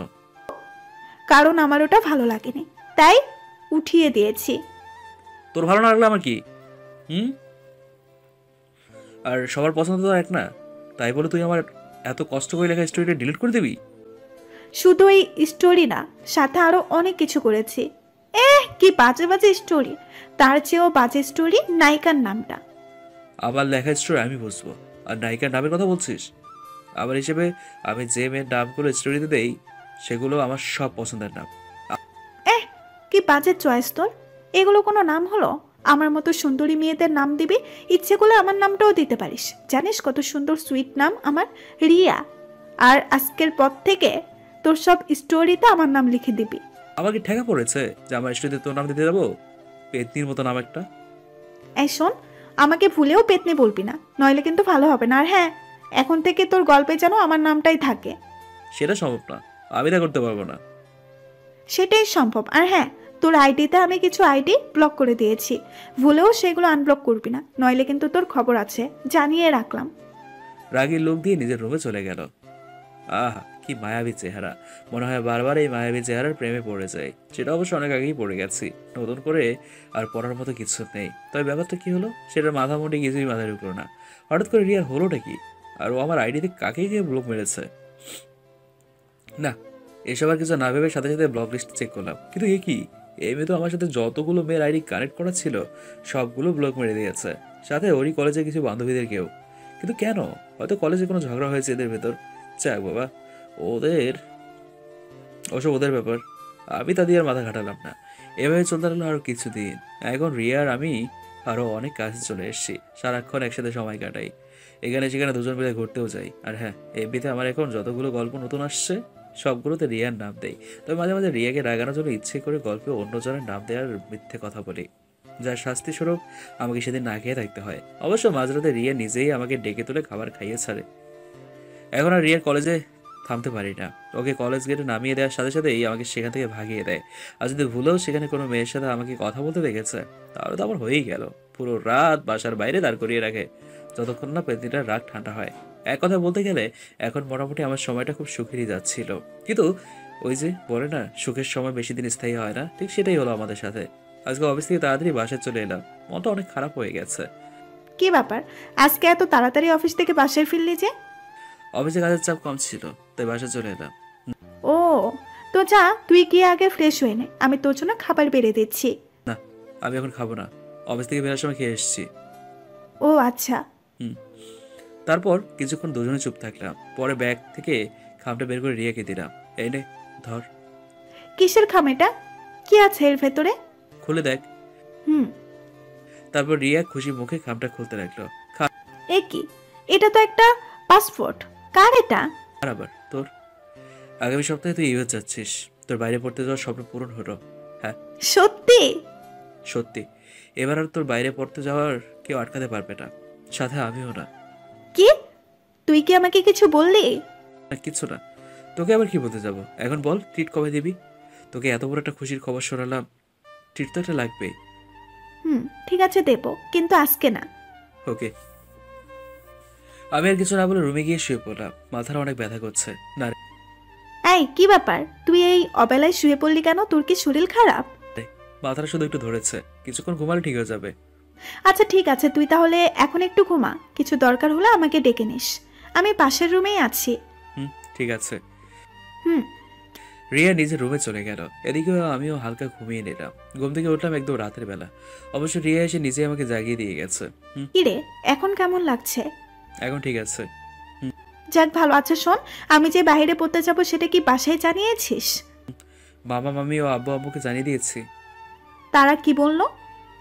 প্রথমে তো সবাই নানা করছিল, কিন্তু একসময় সবাইকে বুঝিয়ে মত নিয়েছি। তুই ওসব নিয়ে ভাবিস না। হুম। এভাবে দেখতে দেখতে কেটে গেল আরো 3 দিন, আর 2 দিন পরে রিয়া এখান থেকে চলে যাবে। ও চলে যাবে ভেবেই আমার মনের ভেতর কেমন যেন একটা অন্য রকমের ব্যথা অনুভব হচ্ছিল, যেটা আমি আপনাদের বলে বোঝাতে পারবো না। আসলে সত্য কথা বলতে কি, পেন্তিনের সাথে থাকতে থাকতে কখন যে মনের অজান্তে ওকে ভালোবেসে ফেলেছি তা নিজেও বুঝতে পারিনি। কখন যে পেন্তিনের মায়া জালে বেঁধে পড়েছি সেটা টেরই পাইনি। পেন্তিনে কি বুঝতেও পারে না আমার মনের কথা? বুঝতে পারে না ওর এই পেতনি মার্কা মায়াবী হাসির মায়ায় আটকে পড়েছে আমার এই অশান্ত মন? হ্যাঁ, না, আজকে ওর কাছ থেকে সবকিছু জানতেই হবে। রাতে দুজনে একসাথে খেতে বসছি, তাহলে পরশু দিন তো তুই চলে যাচ্ছিস তাই না? প্যাকিং তো তাহলে সব করে ফেলেছিস? যাক, তা তো অবশ্যই করেছি। তাহলে অনেকদিন পর তোর মনের আশা পূরণ হলো, কি বলিস? আর বলতে, আমার তো আর তর সইছে না কখন যে এই দিনটা কাটবে আর আমার সেই কাঙ্ক্ষিত দিনটা আসবে। আমার ওইসব কথা ভাবতেই মনের মাঝে অন্য রকমের একটা অনুভূতি হচ্ছে। তার মানে এখন তো তাহলে তোর মনের ভিতর খুশিতে লাড্ডু ফুটছে। একদম ঠিক। তা ওখানে গিয়ে পড়াশোনা শেষ করে পরে কি করবি শুনি? ওসব নিয়ে এখনো তেমন খুব একটা ভাবিনি, আগে পড়াশোনাটা শেষ করি, পরের কথা পরে ভাবা যাবে। তা অবশ্য ঠিক। আচ্ছা, এখান থেকে চলে গেলে কি তোর আমাদের কথা মনে পড়বে? মনে তো পড়বেই, এতে আবার বলার কি আছে? ওখানে গেলেও সারাক্ষণ তোদের কথা মনে হতে থাকবে। কেন শুনি? কেন আবার, এমনিতেই। তাছাড়া এই যে এতদিন তোদের সাথে থাকলাম, তোর সাথে থাকলাম, আর তাছাড়া তোর মতো একটা ভালো বন্ধু পেয়েছি, তোকে কত জ্বালিয়েছি, এসব কথা মনে পড়বে না আজব? ও, আর কিছু না? আর আবার কি আছে? না, কিছু না। আর কিছু বললাম না, চুপচাপ হালকা কিছু মুখে দিয়ে ওখান থেকে সরে পড়লাম। কি আর বলতাম ওকে, আর কিছুই বলার নেই আমার। পাগড়িটা আমাকে নিজের একজন ভালো বন্ধু ছাড়া আর কিছুই ভাবে না। তাছাড়া ও এখন অনেক খুশি, অযথা আমার মনের কথাগুলো বলে ওকে বিরক্ত করতে চাই না। তার চেয়ে বরং আমার মনে না বলা কথাগুলো মনের ভিতরে জমা থাক, ওকে খুশি খুশি আমার থেকে দূরে সরে যেতে দেই। দেখতে দেখতে সেই চির অচেনা অনাকাঙ্ক্ষিত দিনটি চলে এলো। আজকে রিয়া চলে যাবে, কতদিনের জন্য সেটাও জানি না। এটা ভাবতে মনের মধ্যে অন্যরকম একটা ব্যথা অনুভব হচ্ছে, কিন্তু সেটা রিয়াকে বুঝতে দিচ্ছি না। মেয়েটাকে এখন সে সকাল থেকে সবকিছু গুছিয়ে দিচ্ছে, আর 2 ঘন্টা পরেই ওর ফ্লাইট। এক এক করে বাসার সবার সাথে ফোনে কথা বলে নিল। অবশ্যই এরই মাঝে একদিন রিয়াকে নিয়ে বাসা থেকে ঘুরেও এসেছিলাম। কিরে বেতনি, তোর কি হলো? ফ্লাইটের সময় কিন্তু হয়ে যাচ্ছে। হুম, হয়ে গেছে, চল। চল। এরপর ওর লাগেজগুলো নিয়ে একটা ট্যাক্সি ভাড়া করে এয়ারপোর্টে চলে এলাম। আর আধা ঘন্টা পর ওর ফ্লাইট। তাহলে ফাইনালি তুই ইউএস চলে যাচ্ছিস, তাই না? হুম। যাক, ভালোই হলো। তোর মতো পেতনিটাকে আর প্রতিদিন সকাল বিকেল দেখতে হবে না। অনেক জ্বালিয়েছিস আমায়, এখন একটু সাথে থাকতে পারবো। দেখ, আমাকে মোটেও পেতনি বলবি না বলে দিলাম, নইলে কিন্তু ভালো হবে না। আমি মোটেও দেখতে পেতনিদের মতো না। সেটা সবাই ভালো করেই জানে, আর নতুন করে বলতে হবে না।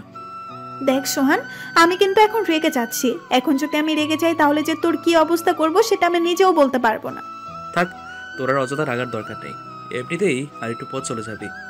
হুম। আচ্ছা শোন না, একটা কথা। বল, কি বলবি? না থাক, কিছু না।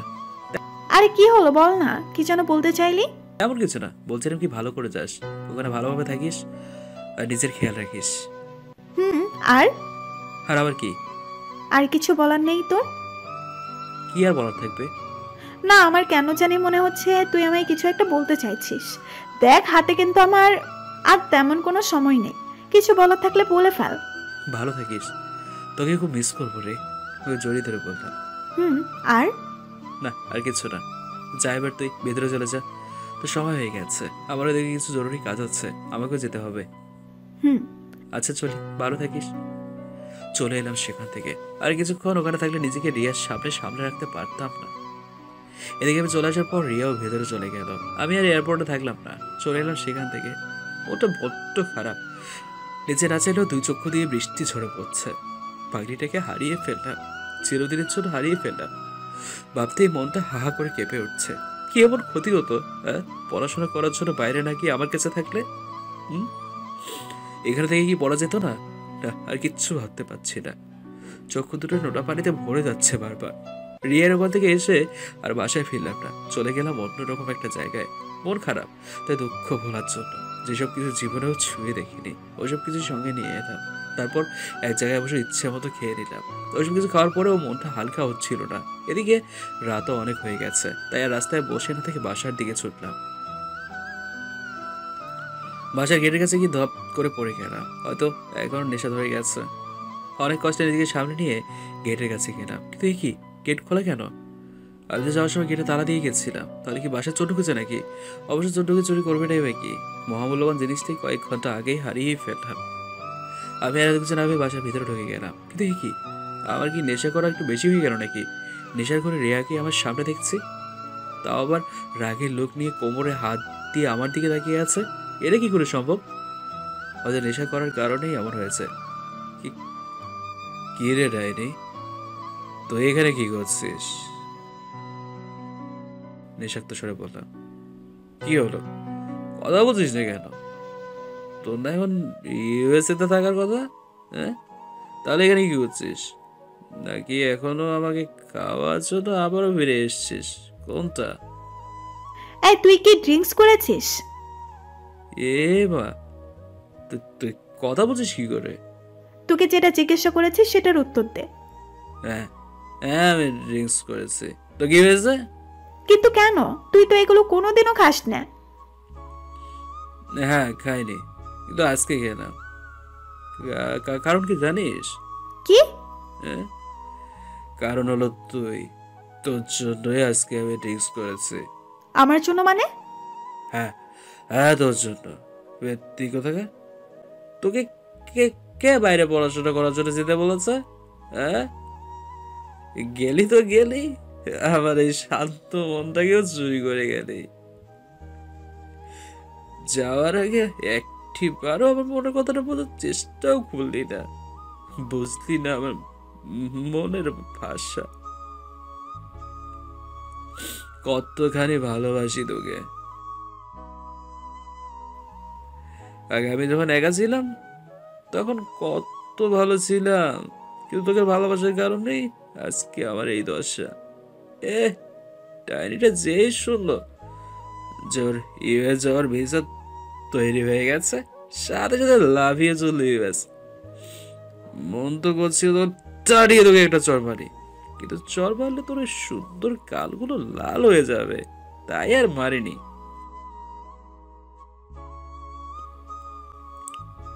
কি রে, এখন আর কোনো কথা বলছিস না কেন? হ্যাঁ, আমি জানি তোর এখন বলার মতো কোনো কথা নেই, তবে জেনে রাখ, বাইরে তো পড়তে গেলি, কিন্তু সেখানে যদি আমাকে ছেড়ে অন্য কোনো ছেলের সাথে সম্পর্ক করিস, তাহলে টাঁটিয়ে তোর গায়ের ছাল তুলে নেব। অবশ্য তোর কোনো গ্যারান্টিও নেই। আমার কথা শুনে রিয়ার আগে আগুন হয়ে গেছে, বারে বারে শুধু জোরে জোরে শ্বাস নিচ্ছে আর মুখটা কেমন যেন করছে। এই দেখ, মুখটা একদম প্যাঁচার মতো করবে না, দেখতে একদম সত্যিকারের পেতনির মতোই লাগছে। যদিও তুই আসলে দেখতে পেতনির মতোই, কিন্তু সেটা জানার পরও আমার মতো হ্যান্ডসাম ছেলে তোকে ভালোবেসছে। এটা তোর কপাল, বুঝলি? তুই যদি মুখটা এমন করে রাখিস, তাহলে কিন্তু আমি তোর ঘাটটা ধরে এমন করে লম্বা একটা কিস করে দেব। কাছে টেনে নিয়ে বললাম। যেই বলা সেই কাজ, নিজের ঘরে ওকে কিস করে ফেললাম। এদিকে রিয়া আমার এমন কাজে অনেক হতভম্ব। কি রে, তোর ঠোঁটগুলো তো মিষ্টি কেন? হ্যাঁ, তুই তো একটু ছাঁচড়া তেঁতুল, তাহলে তোর ঠোঁট তো মিষ্টি হলো কি করে? দাঁড়া, আরেকবার ট্রাই করে দেখি। যেই আবার ওকে কিস করতে যাবো, ঠিক সেই সময় রিয়া ঠাস ঠাস করে আমার গালে আদর বসিয়ে দিল। এদিকে ওর হাতে আদর খেয়ে এতক্ষণে আমারও নেশা জানালা দিয়ে দৌড়ে পালিয়ে গেছে। তার মানে এতক্ষণ ধরে ছায়া ভেবে যাকে এতগুলো কথা শোনালাম, ওটা ছায়া না, সত্যি রিয়া ছিল। এখন আমার কি হবে? আরে রিয়া, তুই এখানে? তোর না এখন দেশের বাইরে থাকার কথা ছিল? হ্যাঁ আমি এখানে, তো কি হয়েছে? না মানে এমনিতেই বললাম আর কি। আচ্ছা, তোর কি ফ্লাইট ক্যান্সেল হয়ে গেছে নাকি? না, আমার কোনো ফ্লাইট ক্যান্সেল হয়নি। ও, তা কখন এসেছিস এখানে? এসেছি অনেক আগে, যখন তুই এয়ারপোর্ট থেকে চলে এসেছিলি। ও, তার মানে এতক্ষণ ধরে আমি নেশার করে যা কিছু বলেছি করেছিস, সব কিছু তুই শুনেছিস? হ্যাঁ আমি সব শুনেছি। ছি, তো লজ্জা করে না এভাবে কাপুরুষের মতো ড্রিঙ্কস করতে? কাপুরুষ কোথাকার, বুকের মতো সত্য কথা বলার মতো সাহস নেই, আর ভাব এমন নিয়ে চলে যেন দেশের মহাবীর পুরুষ নেই। দেখ, আমি মোটেও কাপুরুষ নই। সেটা তো তোকে দেখেই বুঝতে পারছি। সাহস করে দুটো কথা বলার মতো সাহস আছে তোর? হ্যাঁ, সাহস আমার অনেক আছে, কিন্তু সেটা দেখাই না। এখন বল, তুই এখানে কেন? এই কথাটা বলতে দেরি আর রিয়ার হাতের ছাপ আমার গাল ছুতে দেরি নেই। চুপচাপ গালে হাত দিয়ে দাঁড়িয়ে আছি, কিন্তু আর একটা কথা বললে তোকে আমি খেয়েই ফেলবো। ঠাস আবারও দিল। রিয়া বেটা গজারু কোথাকার, আবার কথা বলিস? ভালোবাসি কথাটা তো বলতে পারিস না, আবার এখন গলা উঁচিয়ে চিৎকার করছিস। আজকে যদি আমি চলে যেতাম তাহলে কি হতো, একটিবারও কি ভেবে দেখেছিস? কথাটা শেষ হওয়ার আগেই আমিও দিয়ে দিলাম ওর গালে আমার নরম হাতের ছোঁয়া। আমার হাতের ছোঁয়া পেয়ে সে হচ্ছে গালে হাত দিয়ে আমার দিকে চেয়ে আছে। আমি না হয় সাহস করে তোকে নিজের মনের কথাটা বলতে পারিনি, কিন্তু তুই তো ঠিকই বুঝতে পেরেছিলি। হ্যাঁ, তাহলে সব চেড়ে বুঝো কেন চলে যাচ্ছিলি? টাস! আমি কি যেতে চেয়েছিলাম? তুই তো নিজেই আগ বাড়িয়ে পাসপোর্টটা নিয়ে এলি, তাহলে আমি আর এখানে কি করতাম বল?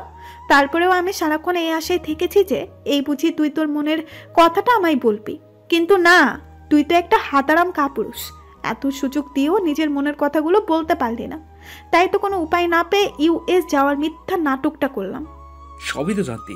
হ্যাঁ, তাহলে এই মিথ্যে নাটকটা করার কোনো দরকার ছিল? অযথা কত কষ্ট পেলাম আমি। হ্যাঁ, আর যেসব কিছু থেকে সারা জীবন দূরে থাকার চেষ্টা করেছি, সেসবও পান করতে হলো। দেখ, থাপ্পড়টা কিন্তু জোরে হয়ে গেল, আমি কিন্তু ব্যথা পেয়েছি। আর আমার মনে হয় মজা লেগেছে। হ্যাঁ, আমার কি ব্যথা লাগেনি বাকি? কিন্তু আমার তোর চেয়েও বেশি ব্যথা লেগেছে। তাই? আচ্ছা ঠিক আছে, সরি, চল রুমে যাই। হ্যাঁ, আমি কোনো কাপুরুষের সাথে থাকতে চাই না। দেখ, তোকে আবারও বলছি, আমাকে কাপুরুষ বলবি না। আমি মোটেও কাপুরুষ নই। যেটা সত্যি আমি সেটাই বলবো, তুই একটা কাপুরুষ, বাস। তাই না? আমি কাপুরুষ? তাহলে দেখ এখন আমি কি করি। চুপচাপ ওকে করে তুলে নিলাম, তারপর চলে গেলাম নিজের রুমে গিয়ে ওকে কোলে তুলে রাখা অবস্থাতে রুমের লাইটটা বন্ধ করে দিলাম। ব্যাপার, তুই লাইট বন্ধ করলি কেন? আর আমাকে এভাবে কোলে তুলে রেখেছিস কেন? নামা বলছি। হুম, তোকে তো এখন আর ছাড়ছি না। দেখ তোর কি অবস্থা করি বিছানায় ফেলে দিয়ে। দেখ, ভুলেও আমার সাথে উল্টাপাল্টা কিছু করার চেষ্টা করবি না। এমনিতেই তখন তুই আমার সাথে খারাপ কিছু করে ফেলেছিস। ওটা তো না বুঝেই করে ফেলেছি, এখন সব জেনে বুঝে করবো, চেপে ধরে। দেখ, আমি কিন্তু তোকে হুঁশিয়ার করে দিচ্ছি, পরে কিন্তু এর ফলাফল ভালো হবে না। সেটা পরে দেখা যাবে, এখন বর্তমানটা নিয়ে ভাবি। দেখ আমি কিন্তু দিলাম মুখ বন্ধ করে। এদিকে রিয়াও কিছুক্ষণ নিজেকে আমার কাছ থেকে ছাড়ানোর চেষ্টা করতে থাকলো, কিন্তু এক সময় আর পারলো না। সকালবেলা, এই সোহান, ওঠ, সকাল হয়ে গেছে। যা তো, না আর কিছুক্ষণ ঘুমাতে দে আমায়। না, আর কোনো ঘুমানো যাবে না। কালকে সারা রাত আমাকে ঘুমাতে না দিয়ে এখন নিচে আরাম করে ঘুমানো হচ্ছে। ওঠ বলছি। আরে কি ব্যাপার, তুই আমাকে এভাবে ধাক্কাচ্ছিস কেন? মারবি নাকি? আর তুই এখানে কি করছিস? এ মা, এ কি? আমার গায়ের কাপড়গুলো কোথায়? কেন জানিস না? কাপড়গুলো কোথায় গেছে? এই, এ কি? তোর আবার অবস্থা কেন? তোর গায়ে তো কোনো কাপড় নেই। দেখ, আমাকে রাগাবি না বলে দিলাম। কালকে রাতের কথাগুলো মনে নেই আমার সাথে কি কি করেছিলি? কই আবার কি করেছিলাম? আমার তো কিছুই মনে পড়ছে না। তাই না? দাঁড়া, তোকে সবকিছু মনে করিয়ে দিচ্ছি। আমার বুকের উপর ঝাঁপিয়ে পড়ে। কিছুক্ষণ পর, এই কি হলো? এভাবে বালিশ দিয়ে নিজের মুখটা লুকিয়ে রেখেছিস কেন? দেখ, তুই একটু আগে আমার সাথে যা কাজটা করলি, এটা কি ঠিক হলো? হ্যাঁ, আমার মতো একটা নাদান ছেলেকে একা পেয়ে সুযোগ নিলি। আমার তো এখন অনেক লজ্জা লাগছে। হাসছে রে আমার নাদান বাচ্চা। আর তোর আবার লজ্জা আছে নাকি? ওঠ বলছি। আমাকে আবার কলেজে গিয়ে ভর্তি হতে হবে। আমি ফ্রেশ হতে চলে গেলাম। ফ্রেশ হয়ে এসে দেখি জানো তুই বিছানায় নেই। আচ্ছা, একটা কথা বলি, আমরা তো স্বামী স্ত্রী, তাই না? তাহলে তুই করে বলাটা বাদ দিলে হয় না? না, হবে না। আমি তোকে সারা জীবন তুই করেই বলবো, সাথে তুইও আমাকে তুই করেই বলবি। কিন্তু লোকের শুনে কি বলবে বল? লোকের কথায় আমার কিচ্ছু যায় আসে না। এখন যা বললাম সেটা কর। আমি ফ্রেশ হতে গেলাম। রিয়া চলে গেল ফ্রেশ হতে। এদিকে আমিও শুয়ে না দেখে বিছানা থেকে উঠে গেলাম। তাহলে রিয়া যদি এসে আমার বিছানায় শুয়ে থাকতে দেখে, তাহলে আমার আস্ত খেয়ে ফেলবে। এই মেয়ের কোনো ভরসা নেই, আস্ত একটা পাগলি সে। তবে যেমনই হোক, তারপরেও সে আমার বউ তো।